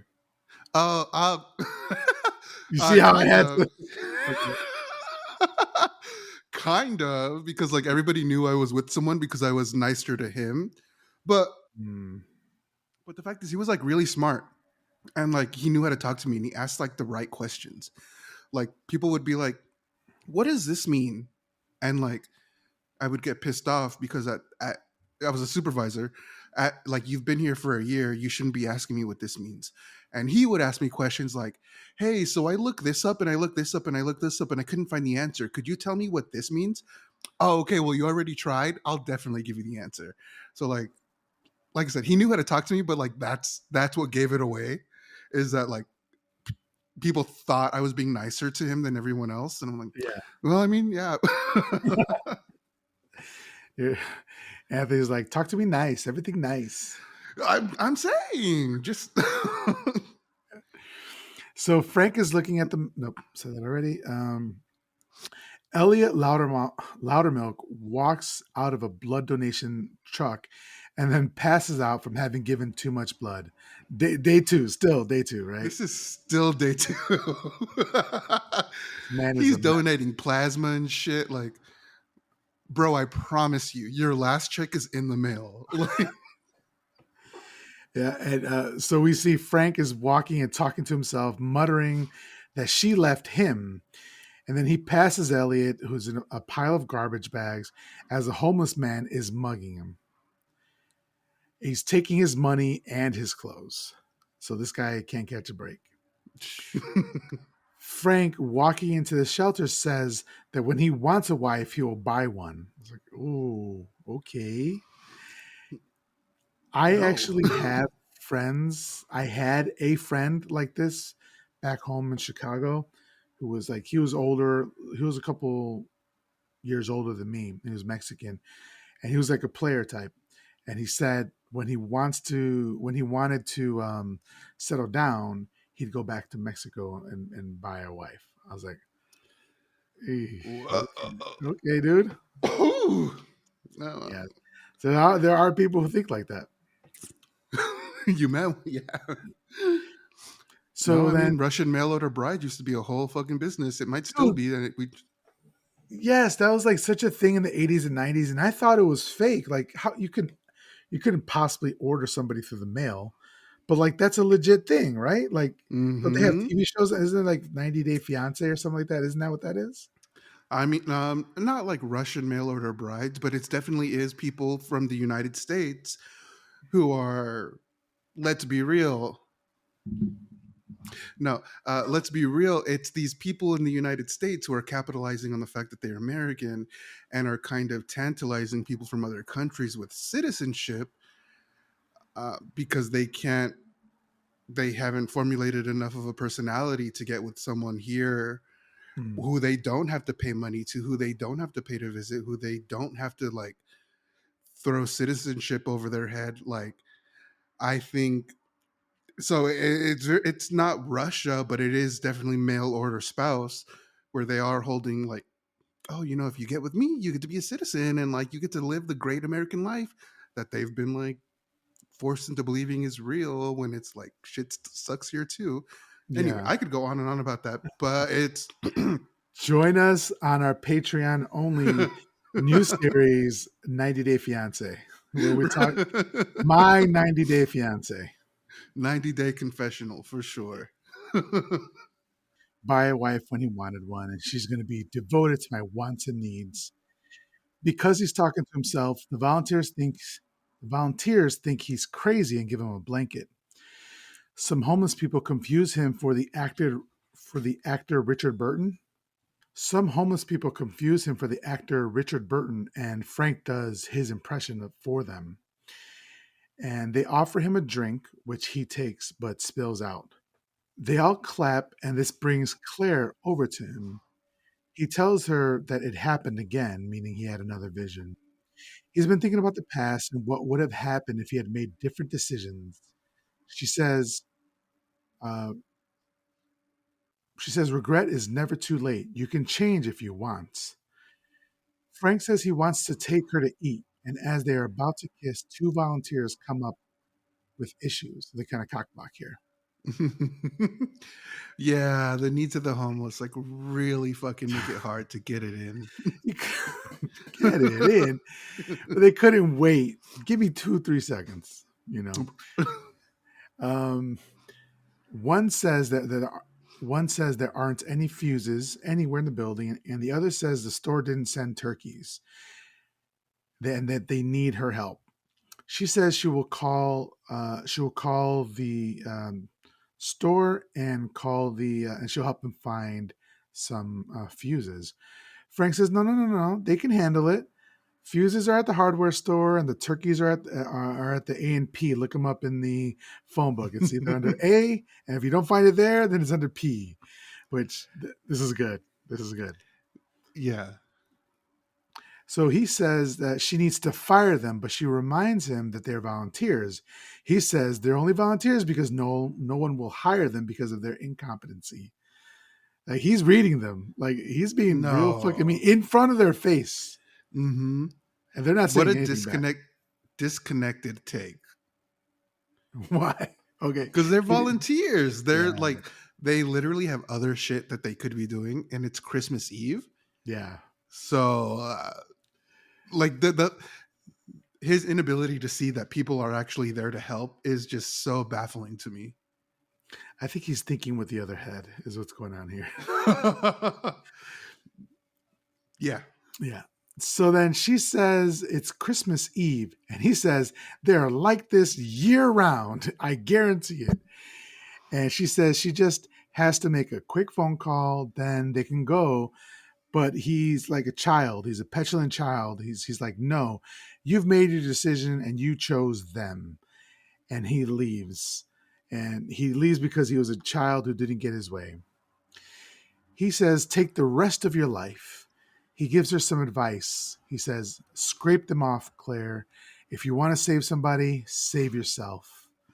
He turns to walk away, but comes back and says, bah humbug. All right. Full villain moments here.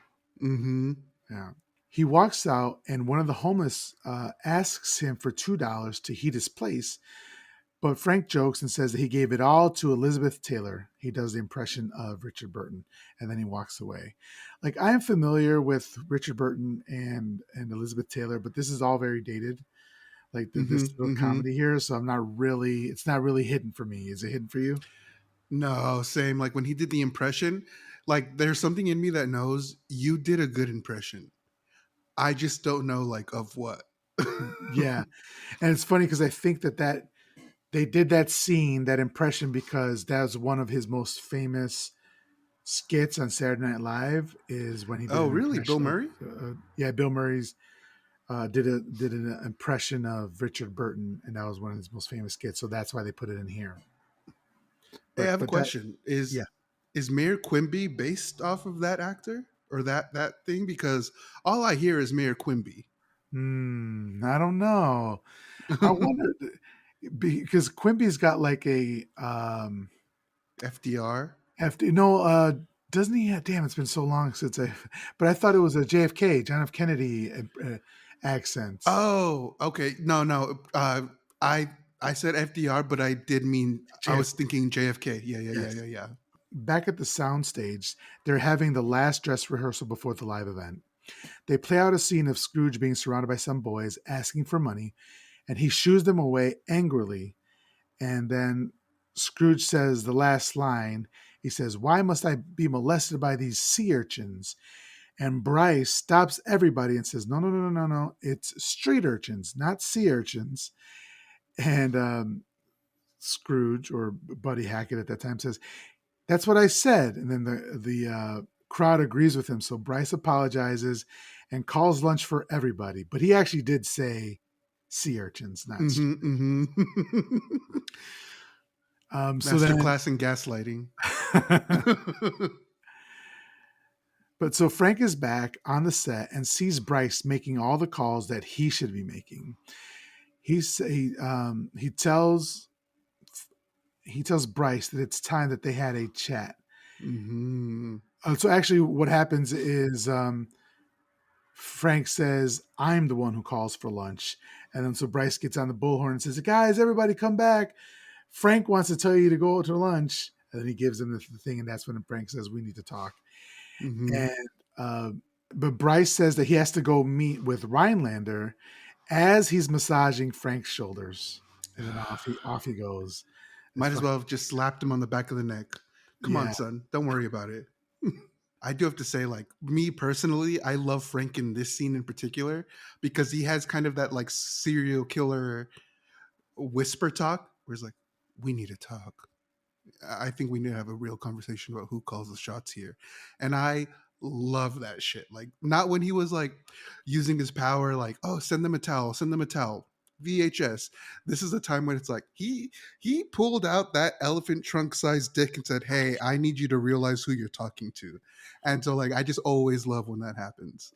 What good is an elephant chunk size dick if you don't know how to use it? And he doesn't know uh, how to use oh right, yeah, he got the book. His girl told him.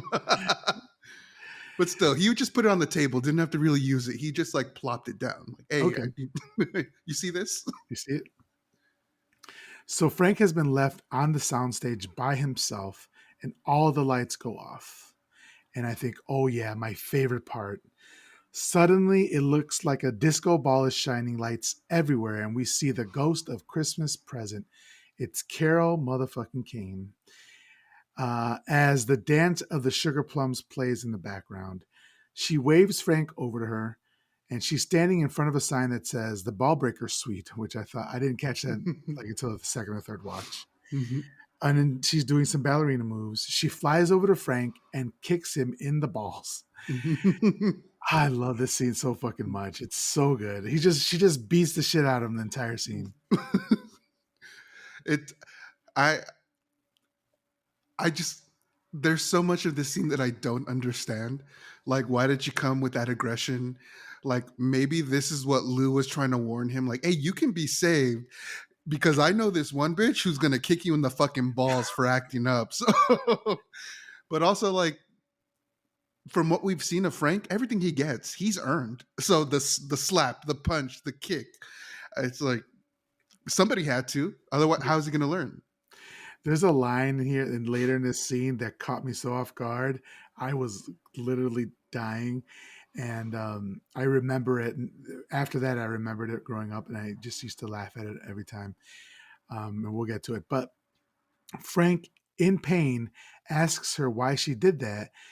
And she says, sometimes you have to slap them in the face to get their attention, which she does.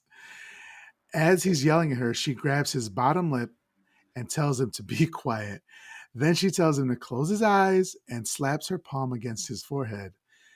So he refuses to close his eyes. So she grabs his ear and yells in a gruff voice, close them, which is so hilarious because her voice is so high. Like it's Mm-hmm. higher than Carol Kane's normal register, you know. Mm-hmm.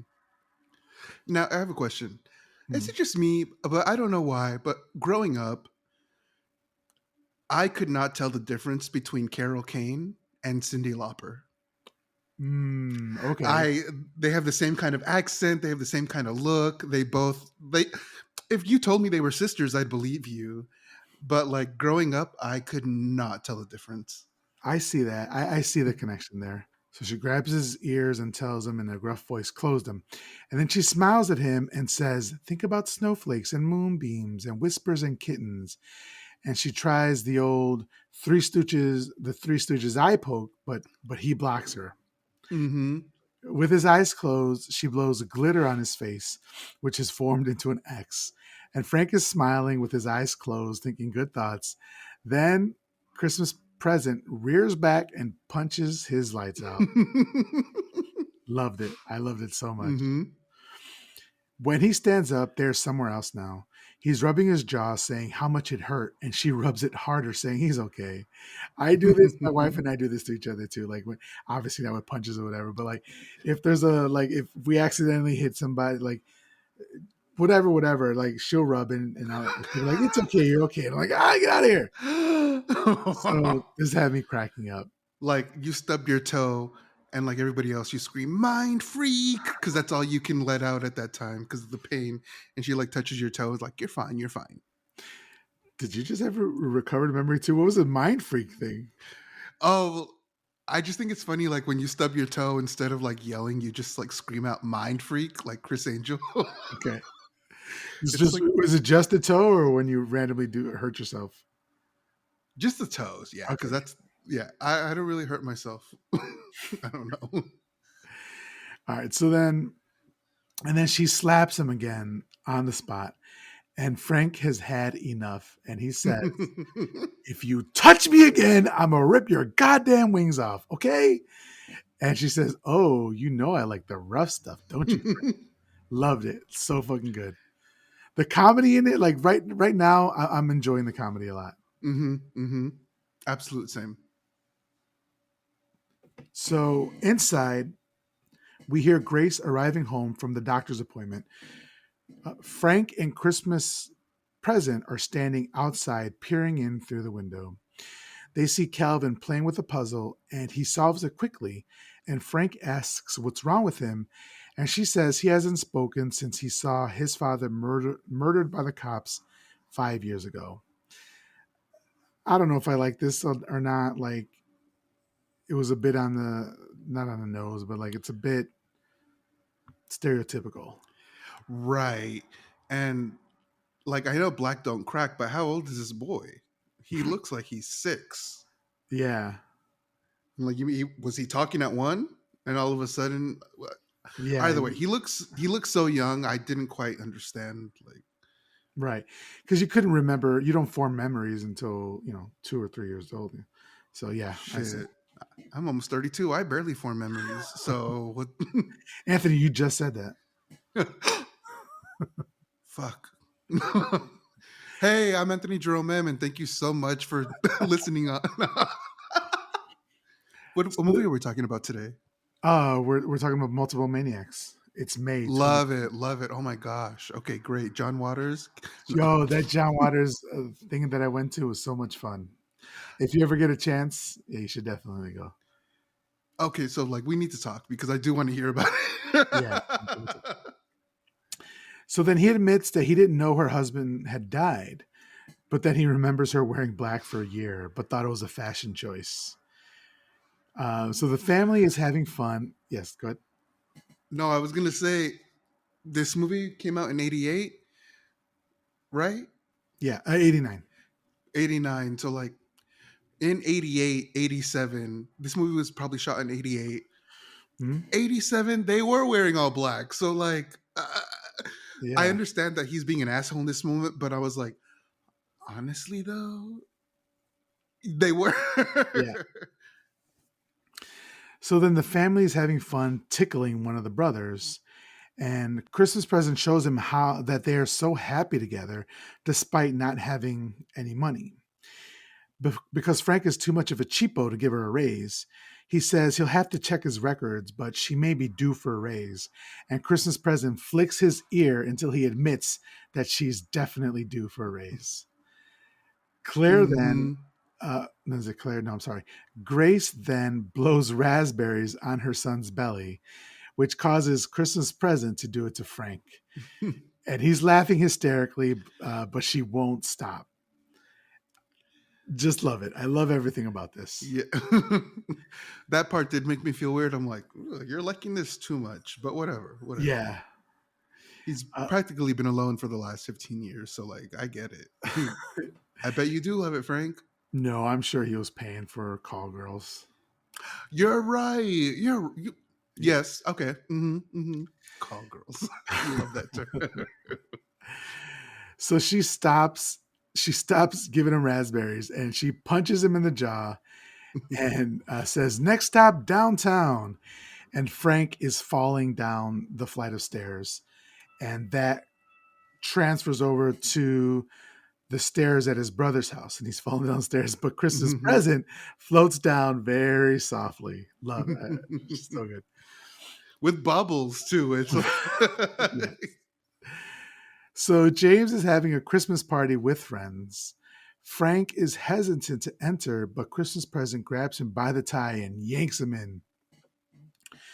They are doing trivia. So one of the questions is about the Adams family. And they ask, what instrument does Lurch play? And it is, do you remember? I thought it was a piano. They say it's the harpsichord. The harpsichord. Yeah. You know what? I'm going to say they're wrong and you're right because I don't remember. Well, I only ever remember seeing Lurch play the piano. Now, Mm, maybe that's because of the movie, and I've decided that's what's what. But in the TV show, I thought it was the piano as well. okay. But you know what's crazy is I wonder if like Adam's Family was in development, and that's why they added this question because Carol Kane is in the Adams Family movies as Grandmama, and so I just wonder, you know how like when in Halloween 1 where they're watching The Thing, and Mhm. then years later the remake of The Thing came out. It was directed by the same director. Yeah. I wonder if it was like an Easter egg for us. Okay. All right. Yeah, because she does play Grandmama, but it's only like 4 or 5 years after this, and they age her so incredibly much for that role. They always Drastically. do. Yeah, they did the same thing for in Princess Bride. Like she's been playing old since she was so young. James's significant other brings over Frank's present to open, and Frank says that doesn't look like a towel. His friends ask him what he gave him last year, and he says it was a shower curtain.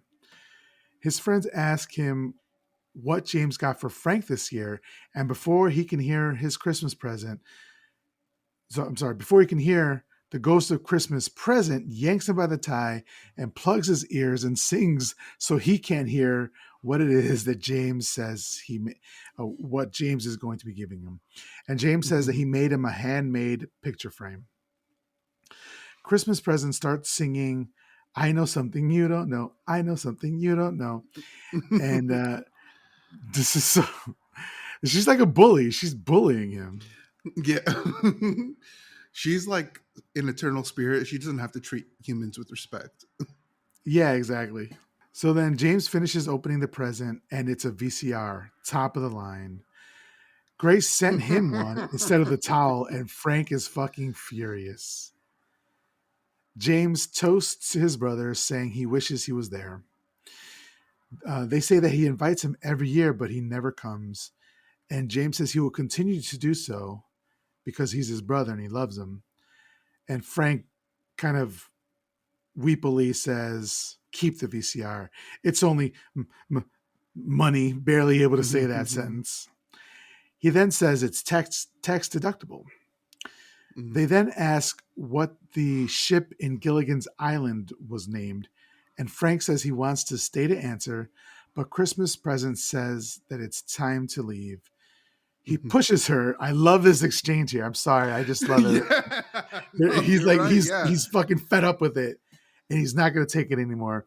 And he pushes her, and she tells her, and I'm sorry, he pushes her and tells her to leave him alone. He knows the answer to this one, but she pushes him back and says, "Everyone knows the answer to this one." So he says, "Oh yeah, does everyone know the answer to this?" and starts choking her, choking the shit out of her. Very Simpsons. Yes, yes. And then she breaks his chokehold and headbutts him. And while he's still stunned, she grabs a new toaster that was on the floor and says, "Hey, Frank, look at this. It's a toaster," and smashes him in the face with it, dropping him to the floor. As he falls down, he lands somewhere else. He's in a sewer under a grate, and Frank stands up and says, "The bitch hit me with a toaster." That's the line. That is the line that cracks me up every fucking time because you was not expecting. I don't know. It's just it cracked me up to hear it every fucking time, without fail. I like that. I'm a Now simple. I have a question. Yes, Do you know the answer? I know we find out later, but did you know the answer I before I the did the SS Minnow. Yeah, I did too. Yeah. Did you want to do trivia again? Let's do trivia again, man. That was a lot of fun. Hey, I liked Gillian's Island. Hey, yeah, oh yeah, you know TV Land at your Yeah. age. I watch TV. This show is over. This show is over. How fucking dare you, sir? Okay. Did you watch MASH?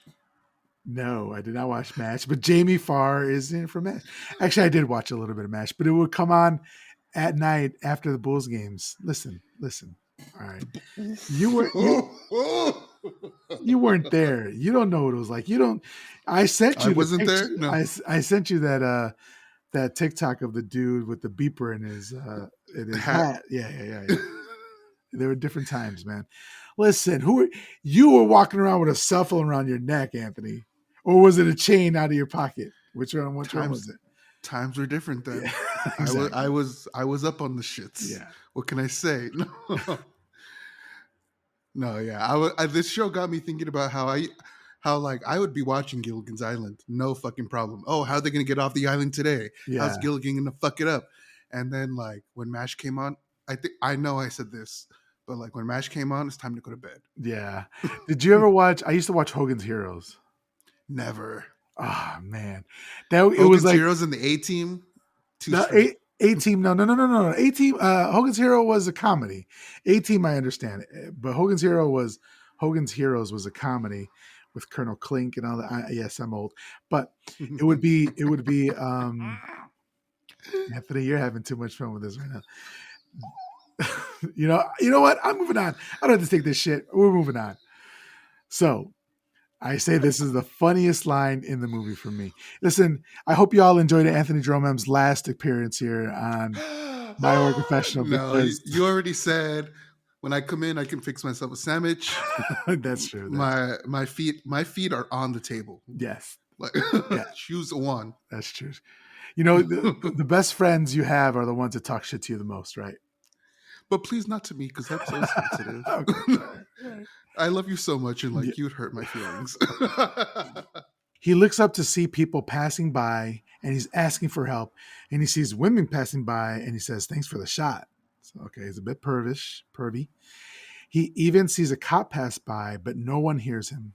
Finally, he sees Herman, the homeless man from the shelter who asked for money to heat his home. He is frozen solid with a smile on his face and his pocket watch in his hands. He jokes that he should have given him the $2. He then starts yelling at him, "You moron! You should have stayed at Claire's. You would have been warm and gotten food." And it had been so long since I'd seen this movie, but that image is kind of like burned into my memory. That's one of the like memories of my childhood. Just in general, when I think of movies, it's that image, Mhm, and I don't know why, but it's like it's very grotesque. Like it's so like scary to think because he's got a very grotesque smile on his face. So he mhm. died with that smile on his face. That's so interesting. Like I can totally see why. Like I literally have it up right now, Yeah. and like it's that it's that like why people smile when like When hide their you lips. pass them in the hallway and they're like, Exactly, yeah. Like and so, but also, I don't think we really in. Well, I don't know. I just kind of feel like we don't really get to see the consequences of someone's inaction.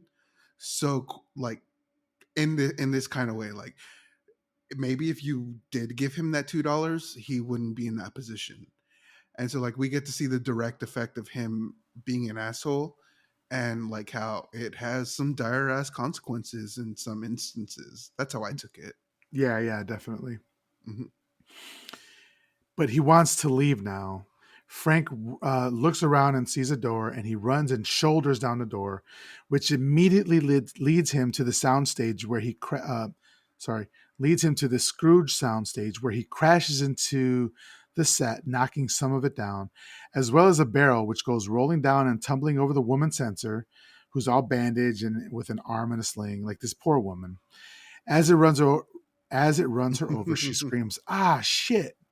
So I don't know what this woman did, but she is going through it today. She's gonna have like a good lawsuit on her hands. For real. She's on workman's comp for a while. Yeah. So then Bryce screams for the Joker to get off the set. This was another in joke because Bill Murray auditioned for the role of the Joker in Tim Burton's Batman. Okay, So interesting because I know I mentioned this earlier, but this movie without the Batman and like villain element, this seems like that Batman movie. Like from the music that's used, from the scenery, very similar aesthetic. Especially when we see the homeless man who's frozen to death, looks straight out of Batman. So yeah, it's like, And I mentioned the music at the beginning, like that's from Batman or it's from Nightmare Before Christmas, Mhm. which similar people are involved in all those projects. So it's like, Right, right. He then sees it's Frank and says that they've been looking for him. Frank wants nothing to do with Bryce and is still discombobulated. He's being ushered off the stage and he stops to tell everyone to break a leg. As they wait for the elevator, it opens to reveal a hulking figure with red eyes and hood and scythe, and it's Death. Frank screams, "Oh my God!" and he scares everyone. He tells Grace to save herself. He says, "I know what you came for, and you got it, you pussy." Now Death looks around and we hear him say, "Bryce?" And Bryce yells at Death and says, "Stop scaring Frank." And Grace tells Frank that that's Death from the show. And Frank says, "Yes, of course he is." And he tells Grace to kind of leave him and go watch the show. We then see Mary Lou Retton doing some flips as practice, and she says, "God bless us, everyone." And then we see Calvin. He sees her say that, and he takes note of it. And then everyone gets ready for the broadcast. Upstairs in his office, Frank pours himself some vodka with a drop of Coke. I thought that was so funny. Like, it was literally a cup of vodka, and his hands were shaking, and he did just the slightest amount of Coke in there. And then yeah, he's Anthony's like, "Yeah, I see no problem with yeah, you got to mix them. that." uh, A literal drop though. yeah. And then he sees that the show's starting. On screen, we see a dormice with antlers attached being sold at a shop. And at Rhinelander's house, the cats are loving it. They're bunching up on the screen. I don't know if you noticed this. I thought it was funny. It's like an inside joke that kept going throughout the movie. About like about animals being like TV viewers. Yeah, yeah, yeah. Yeah, yeah, yeah. I'm like, I, I I mean, you put shit on TV that your cats want to eat. Like, so like you're making this happen. Like you're creating the narrative here. Yeah. So then Frank opens his present from James, and it's a frame with a picture that says, "To Frank, the best brother someone could ever have." I was like, I'm not sure that you understand what you just said there because he's not acting like the best brother anybody could ever have, you know? Like he wanted to give you a towel for Christmas. Yeah. Fuck that guy. High key, low key. So on screen, the TV ghost is telling the TV Scrooge that he still will be visited by the ghost of Christmas future. On the monitors behind him, we see Death appear looking similar, but so much scarier than the one from earlier. Then we see a huge skeletal Hmm. hand reach out from the monitors. It's about to grab him when the office doors are blown apart by a shotgun blast. And I thought, who fixed these doors from earlier? Because they were blown out earlier as well. Now, when he came to, they were fixed. They were fixed. Okay, all right. That's Hmm. that's why I Hmm. got you around. You know, it's not just a pretty face. So then it's Elliot Loudermilk. He's come to seek his revenge for being fired on Christmas Eve. "Merry Christmas," he says. And Frank asks for a running start. And he gets it. And he gives him one. It's very I love sportsmanlike of him, you know? I love that Bugs Bunny ass shit. Like, can I get a running start? Yeah, fuck it. What did you think of that when the death skeletal hand was on the TV screens? I thought that looked really cool for the time. And then also they flipped the camera and it was now just the actual like physical skeletal hand that like looks huge as fuck. I like both of those things. I liked it. It was totally fine, but I do think, just like me personally, Mm. I would have really liked if he learned his lesson after encountering the second ghost, and like, not that the movie would have ended there, but that like he's had enough to realize like, oh, you know what, I've been fucking going crazy out here. Like, let me let me start acting right. Like, I think this movie could have totally taken us in a different direction and didn't even have to see all three ghosts. I think seeing the third ghost like drives it home for him to where he does have to get on screen and say shit like, you know what, I'm different, blah blah blah. But I think this movie could have done something different by having someone learn their lesson sooner. Hmm. And even if it just ended here at the disgruntled employee shooting up the place, like I think we could have shown some actual real growth if we would have been like, hey, you know what? I'm sorry. I was on some fuck shit. I didn't mean to fire you. Or I fired you out of my own like bizarre sense of wanting to feel superior. Hmm. Like I do think excuse me, I do think this story could have taken the story of human and emotional growth further than like having to be like forced into acting right, if that makes any sense. Yeah, no, that makes sense because it's not like he does anything drastic, like, or not drastic because he does do some drastic, but at the end he's just mumbling about. He interrupts people. Like, I want to get to that, but like he's just like a madman, just saying things, and he's taking these people hostage. And it's like, really, did you say anything? Like, you're right. They could have ended it here. He could have learned his lesson. Like, I understand the formula that they're going for, but Hmm. this is so different than a Christmas. What's it called? A Christmas Tale or what? Christmas Carol. Christmas Carol. This is so much. Like you've gone so past that you can make it your own. And I agree with you. It could have Hmm. ended here because Hmm. the rest just seemed added on. I guess they still needed him to get back with Clara, but she could have showed up at his office and they could have done something there. So Yeah, yeah. It could have been him apologizing for telling her to like look after yourself. For like, hey, I didn't mean that. I was like, uh, it, it could have been done differently to the point where it's like, I would have loved to have seen somebody who doesn't have to see the third ghost to start acting right. Like they could have done that. And I feel like they kind of like dropped the ball on that. yeah. So then he gives him the running start and he chases him through the office shooting at him. And Elliot tells him he got fired, his wife left him, and she took his daughter. Frank says, "Please believe me, I'm having a worse day than you are." I was like, "Oh, really, dude? What a dickish thing to say right there." Like you're not. You know? He's making a list and checking it twice as he approaches. Oh, sorry. What's his name? Elliot says he's making a list and checking it twice as he approaches, and he's got the barrel at Frank's face, but the elevator doors open and he falls in and the doors close. He sees Death in there again, thinking this is the same one from the show. He tells him to back off, but when he doesn't, he opens his robe to reveal trapped souls in there screaming for eternity. He closes the robe, but checks again, and he sees the little souls begging to be set free. He's very impressed and asks if our people did that. And then he says, "We're going to get phone calls."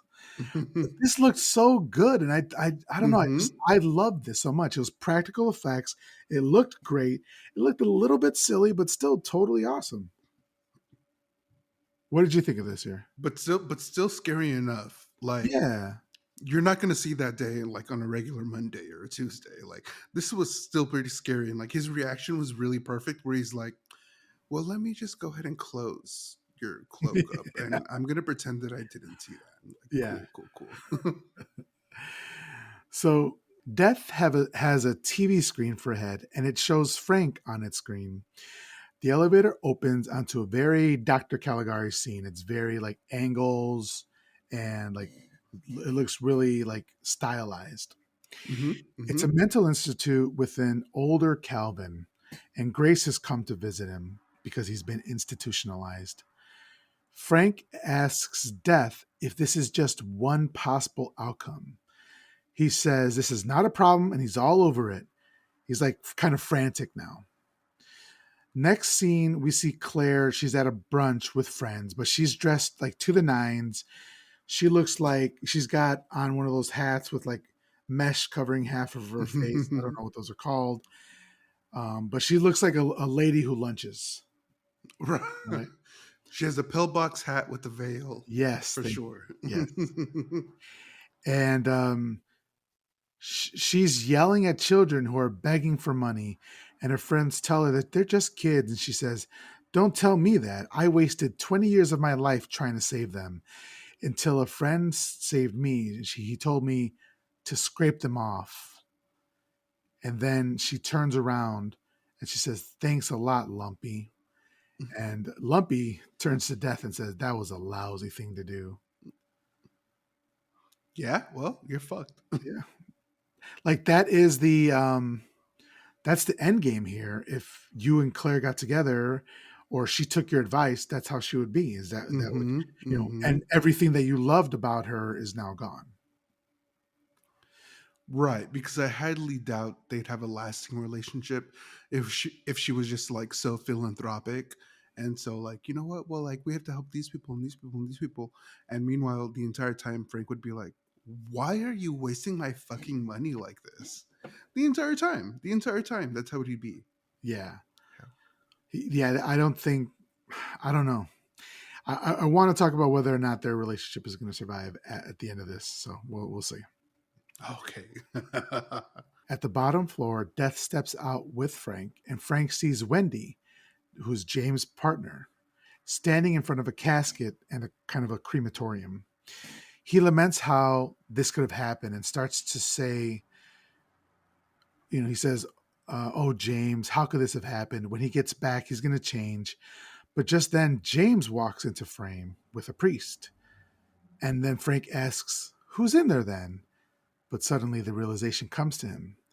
And he says, "Why show me this if I can't do anything about it?" And then the casket comes closer to the fire, and we see Frank's name on the coffin. Frank tries to hold back the coffin from the fire, but he can't. Suddenly, he's in the box screaming as his feet are on fire, and he's pounding on the walls of the coffin saying, "He's in here," or "I'm in here, I'm in here." Mm-hmm. And then he yells out, "Mom!" And also, "I want to live, I want to live." This was terrifying to me. Mm-hmm. This was Mm-hmm. horrific. What did you think? Uh, no, I do think that being burned alive is the worst way to die. Like I would literally rather freeze to death or drown, but like when it comes to fire, no, absolutely not. So I personally believe, like from my perspective, like you're experiencing the worst way to die. Well, that and being eaten alive. But I was like, I understand the freak out. Like it's not cool. It's not fun. Like Yeah. it's I understand the level of terror. Yeah, it's definitely horrifying. Suddenly, the elevator doors open again, and he's back in his office. And he says, "I'm alive! I'm alive!" And Elliot puts the shotgun to his face and says, "Not for long." Again, continuing that Bugs Bunny, Elmer Fudd sort of thing they got going on. Very that. Yeah. Mm-hmm. So Frank is ecstatic to see him and says he's going to hire him back at twice his salary and he's going to make him vice president of programming and a new office. Then he says, "Or you can have my office." But Elliot says he doesn't want his office. And Frank says, "That's what I love about you. That's so you." So he says he was a schmuck, but not anymore.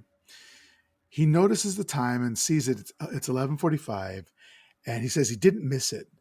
Back on the stage, it's the end of Scrooge. Ebenezer has just woken up and he's yelling out of the window to a boy to go buy him the biggest goose, and he throws down a coin. So this is similar to what happened earlier when it was parallel to when he broke up or when he left Claire. We Mm-hmm. saw Scrooge being broken up with as well, Mm-hmm. and so they're keeping it parallel to each other. Yeah, this is him realizing like the errors of his ways. Like, hey, you don't got to be so fucking cheap. Like, hey, shell some money out. Like, do some extra shit. Like, you can do it. Yeah. So he throws down a coin. The boy was supposed to catch it, but instead Frank does. And everybody sees it's Frank, and Bryce smiles that he's finished in this town. In the programming booth, Loudermilk arrives with the shotgun and tells them not to cut away. Rhinelander's wife, they're watching it at home, notices that Frank is on TV and she asks if he's supposed to be on there. And Rhinelander says no, he's not. And he starts calling into the programming booth to stop them. Frank asks Elliot how it's going in the booth, and Elliot says it's going okay, but he probably won't be president tomorrow. And Rhinelander agrees. So, like, this is so fucked up, and I think I say it later somewhere, but like he has put Elliot in such a compromising position. Like the police aren't going to care that your boss or your ex-boss had a once in a lifetime like reversal of life, and he told you to go into the booth and hold all these people hostage and attempted murder. Like this Okay. man's going to jail. He fucked him up. He literally screwed him. Okay. Part of me was thinking like it's the 80s and no one cared. So like you might not. It might just be like, "Oh, you old scamp. Can't believe you did that." But ultimately, you are telling the truth. Like this guy's life is over. Like more over than it was when he got fired. Right. Yeah. So it's like Frank's redemption story completely fucks Elliot. Like there's no way around it.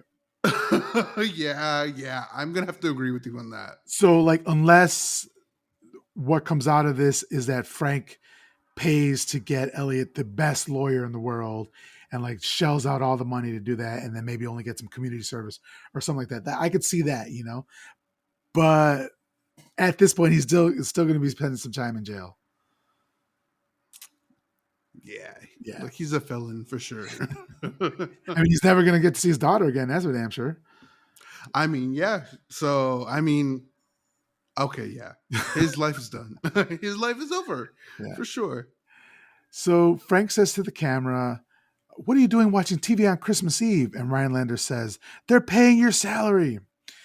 So Frank says, "What kind of asshole stages a live show on Christmas Eve?" And the cameraman says, "Only you, Frank," which I thought was very fucking funny.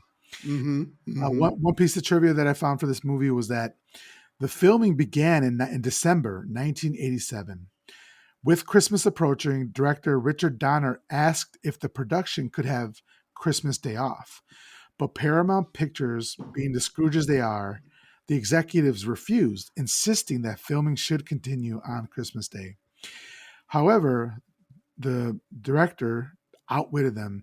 It says, at the end of the day, on December 24th, he fired the entire cast, and 2 days later, on December 26th, he rehired everyone, cast and crew. So they got to have Christmas off. Yeah. So, Okay. Seems like a lot of paperwork, but hey, if it worked out, good yeah. job. It allowed the cast and crew members to spend Christmas with their families. So, yeah, I just thought like the executives weren't thinking like what kind of movie they're making and then how they were acting. It's just some They people do. are just They so don't give like, a fuck. yeah, exactly. So Frank laughs at this and says, a week ago, he would have fired that guy. He tells them that you're looking at a guy who almost stapled antlers to a mouse's head. He then shows the picture that his brother gave to him and says that he has the best brother. Then he tells James, who's watching at home, that he admits the VCR was from Grace. He tells them, "You were right about everything except the boat was the SS Minnow," like we said earlier. At James's house, they wonder how he knew, and then so they wonder how he knew. Frank encourages people to party and orders the good champagne for 250 people. He tells them, "Don't get that bullshit that I send. Get the shit they used to give me." He tells the audience at home that it's not too late. You can still call an old friend or a roommate. He yells up to the booth to hear partying, so Elliot fires a shot to force everyone to party. Sorry, Elliot, man, you're going up the river, bro. You're done. You're done skis. So, and I said this will not end well for Elliot. Back on the soundstage, he goes up to a solid gold dancer who's standing underneath the mistletoe and kisses her.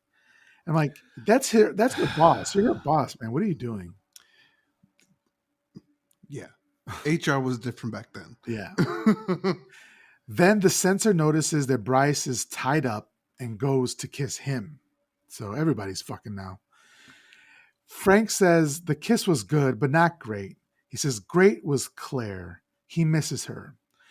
And good thing that she's watching at the same time. She's at her charity, and she's watching. And so she runs out and she hails a cab, and it's Christmas past.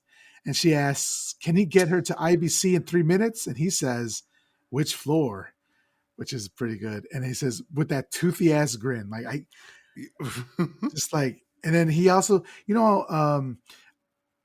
my friend's grandfather was a big, big, big, big drinker, and for like his whole life, and he was like 70 or 80 years old, and he had red veins on his nose from that. This guy has those on his cheeks, and Ooh, I didn't notice. yes, and I hate when they do close-ups because they show us his teeth, but we also see that. Uh, Yeah. So back at the soundstage, Frank says you have to take a chance, be kind, do charity, give from your heart, give food, etc., etc. He's kind of like spazzing out here. He mhm. says Christmas can happen every day. If you like that feeling, you'll get greedy for it. And I feel like he's just like a born again Christian. They're always more hardcore than people that were Yes. born into it. Hmm. Like, oh, you just found out what's up. Okay, cool. Right. But he's like, yeah, he's so excited about it. And like, so he wraps up his tirade with a Merry Christmas. Then Calvin runs out to him, and Frank asks him if he missed anything. He says, "Did I miss anything, little guy?" And Calvin nods his head and he whispers, "God bless us, everyone." This is really cheesy. This is a bit much for me, but Like, I knew he was Tiny Tim, but like, I don't want to accept it. And then this shit happens. I'm like, okay, Tiny Tim, yeah. cool. So Grace is surprised, and so is Frank, and he picks him up and he hugs him. He looks out to the crowd and sees Claire, and he goes and picks her up and brings her in front of the camera, even though she said repeatedly, "No, no, no," right? So he doesn't respect boundaries. So I don't think he's changed that much. I don't know. And then they kiss, and then I guess they live happily ever after. But I don't know. What do you think the chances are of this relationship standing? If he put that book to use, I'm sure they're going to be together for a long time. Okay. But if he didn't, then she's just going to realize, oh, this is why I haven't talked to you in the last 15 years because you fucking suck. Yeah. Well, So I do think he's learned his lesson though, and I do think it's more important for him to understand how to be a better person. So I do think he is going to be a better partner. but here's the thing. I was talking to Hillary about this because we saw it together. Does he know? Because he was the one, right, who set this on Christmas Eve, right? So people had to work on Christmas Eve, but Hmm. it's already Christmas Eve. They've already done the practicing for months. And so it's their time to shine. Like these people, they're actors, right? And so this is their resume, right? Mm.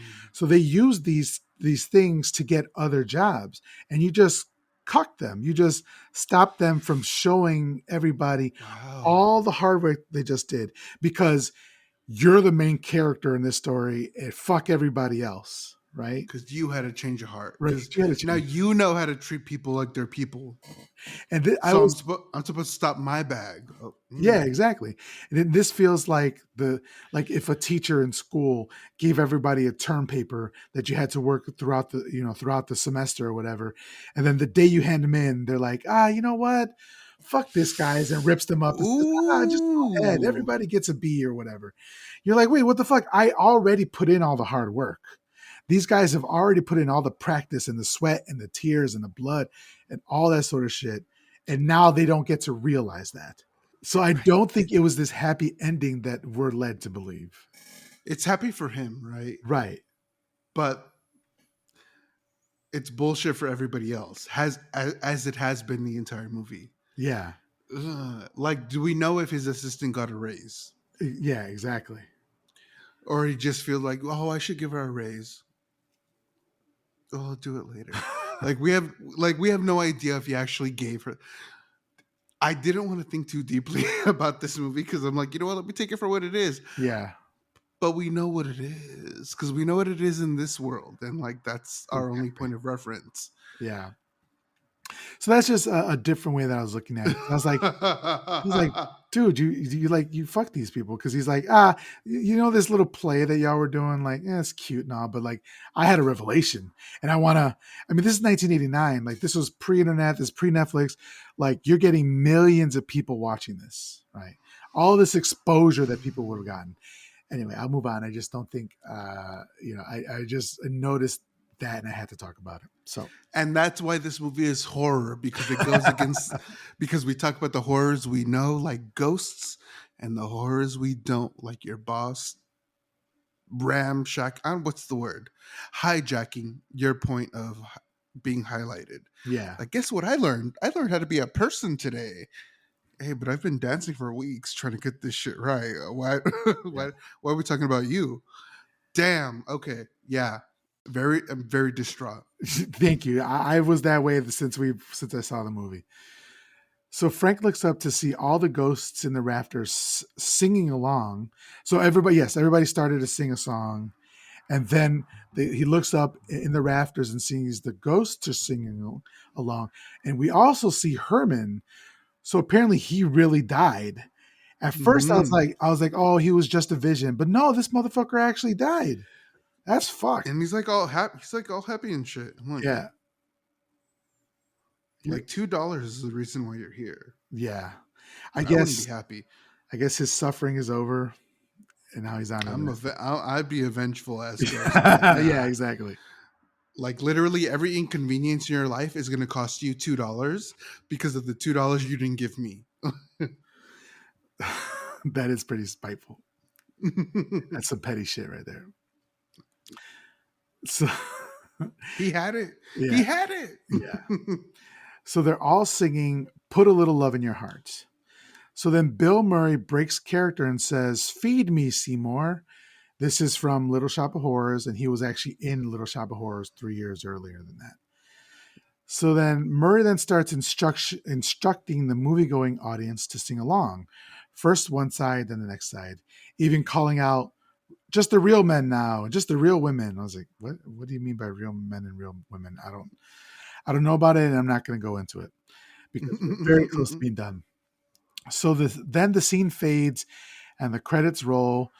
After we see Richard Donner's name, the title card appears, and so does Bill Murray again in a top hat, and he kind of like wipes away the letters while dancing, and then he disappears, and that's the end of the movie. Last thing I wanted to note here was that this was all improvised. The part of like just the left side of the theater, just the right side of the theater, Was it really? that was all improvised by Murray. So that's the end of Scrooged. So what did you think of the movie? I do think this is a good Christmas movie. Um, as I mentioned earlier, I don't think I would have, because it just seemed like a regular, like a Christmas Carol retelling. Mm. I do think that this movie does enough to make it its own thing. So I really like it. And I do like this as part of the Christmas horror rotation. What about you? Absolutely, I absolutely love it. It's going to go into my Christmas rotation because I don't really like Christmas like saccharine type, like a really sweet movies or whatever. I Mm-hmm. like the darker stuff, as with everything. So I'm going to be throwing that in there. Scrooged, Krampus. Uh, Rare Exports is one, and in the Apocalypse, not for me, but not for you, but for me. Black Christmas, and all that stuff. yes, Black Christmas for me Yes, too, yes, yes, because of how much I love you as my friend. yes. This is our movie for Christmas. It can never be anybody else's. You can never see the Black Christmas with anybody else. Hey, honestly, when we're done here, I think I might watch it tonight. Yes. So, okay. So we've been talking for a while. So let's go straight to the ratings. So, well, actually, first of all, real quick, I wanted to ask you which of the three ghosts was your favorite ghost? The Ghost of Christmas Past. Um, just he likes to smoke. He likes to prank. Yeah. I think we'd be friends. Literally, tell me in an alternate reality I'm not him. Like Yeah, I think he would be the most fun to hang around with, for sure. right. Yeah, yeah, yeah. And like he knows where to get drinks. Like he can steal them off people. Yeah, Like that's true. we're friends. We're friends. Like I feel like, so. yeah, I'm sorry, I interrupted you. Go ahead. No, I was gonna say. So what about you? Yeah, so for me, I just love Carol Kane so much and everything she does. She's so good. She's such a unique character. Like she brings herself to every role.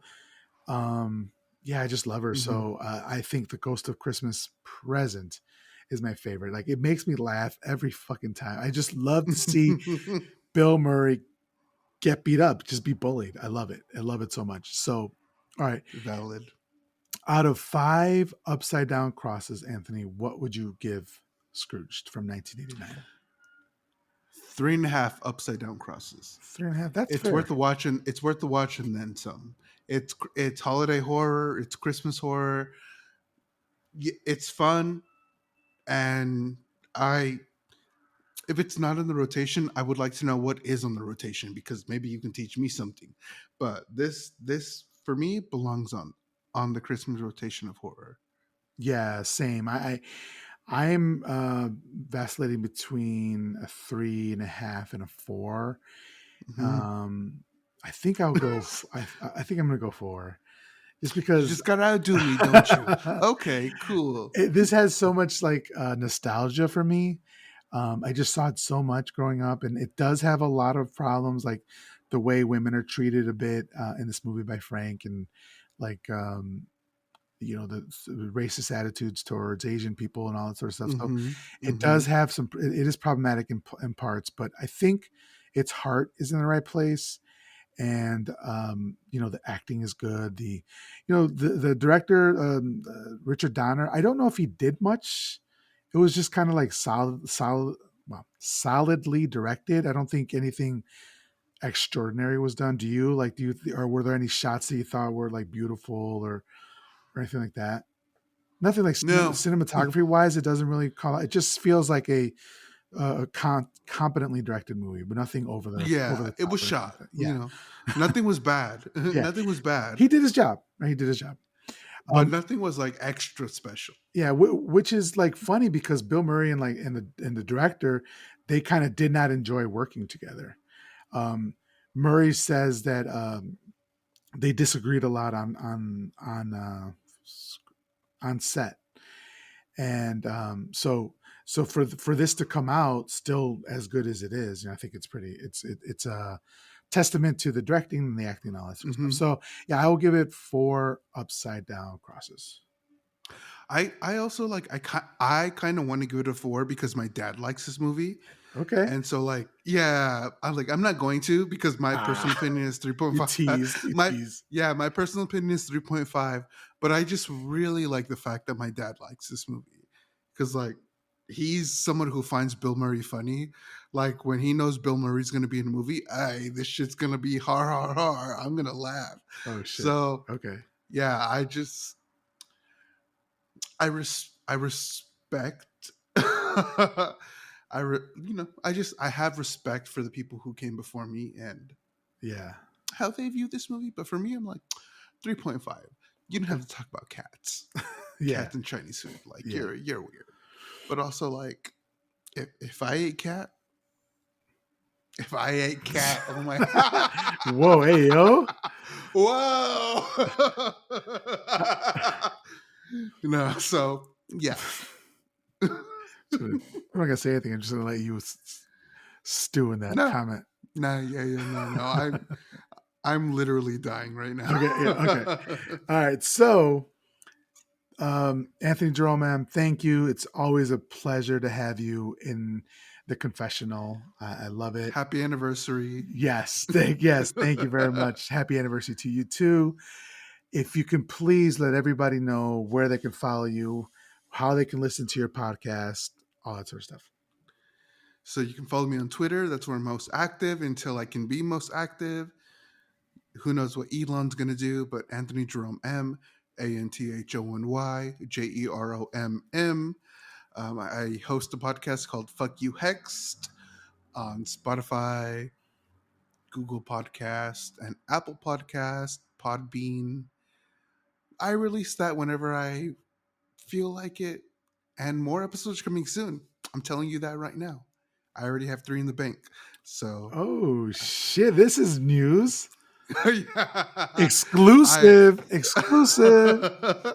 so yeah, I was like, well, if I decided like, well, when I have the motivation, why don't I just record several episodes when I have the energy, and then like I could just release those, Yeah. you know. So that's what's happening. Miguel, We tell us more about you. Well, I'll just say we'll take you however we can get you, Anthony. So if you just he's like he's just like a drug dealer, just like giving us a little taste every now and then. I'm an ice cream man. I show up when I show up. When you hear the jingle, I'm Yes, there. yes. All right. So if you'd like to follow me, you can follow me on Twitter at MHC Pod, like My Horror Confessional Pod. You can follow me on Instagram at My Horror Confessional. If you'd like to email the show, you can email me at myhorrorconfessional@gmail.com. We do have a Patreon. It's patreon.com/myhorrorconfessional. Every month, Anthony, Jerome, M, and I have a show on there called My 2K Confessional, where we talk about the movies from the mid 2000s that I didn't watch that Anthony loves, and he's walking me through that. We're having a hell of a time. We've already done Hostel 1, 2, and Silent Hill, and this month we need to record Skeleton Key. Skeleton Key, yes. So we're doing that, and I also have a new series I dropped on there. It's called My Hillary Confessional, where my wife and I will be. I'm trying to get her to love horror, and so we're going to be watching some movies there. We did Society with her, which was very interesting to talk to her about. And I just released other like new content on there. You get the episode a little bit early. Sometimes it's just a couple hours early, depending on when I can get it edited. But yeah, anyway, so if you want to support the show, you can support us on patreon.com/myhorrorconfessional. That's the show. Thank you guys, and we'll talk to you next week. Bye. Hell yeah.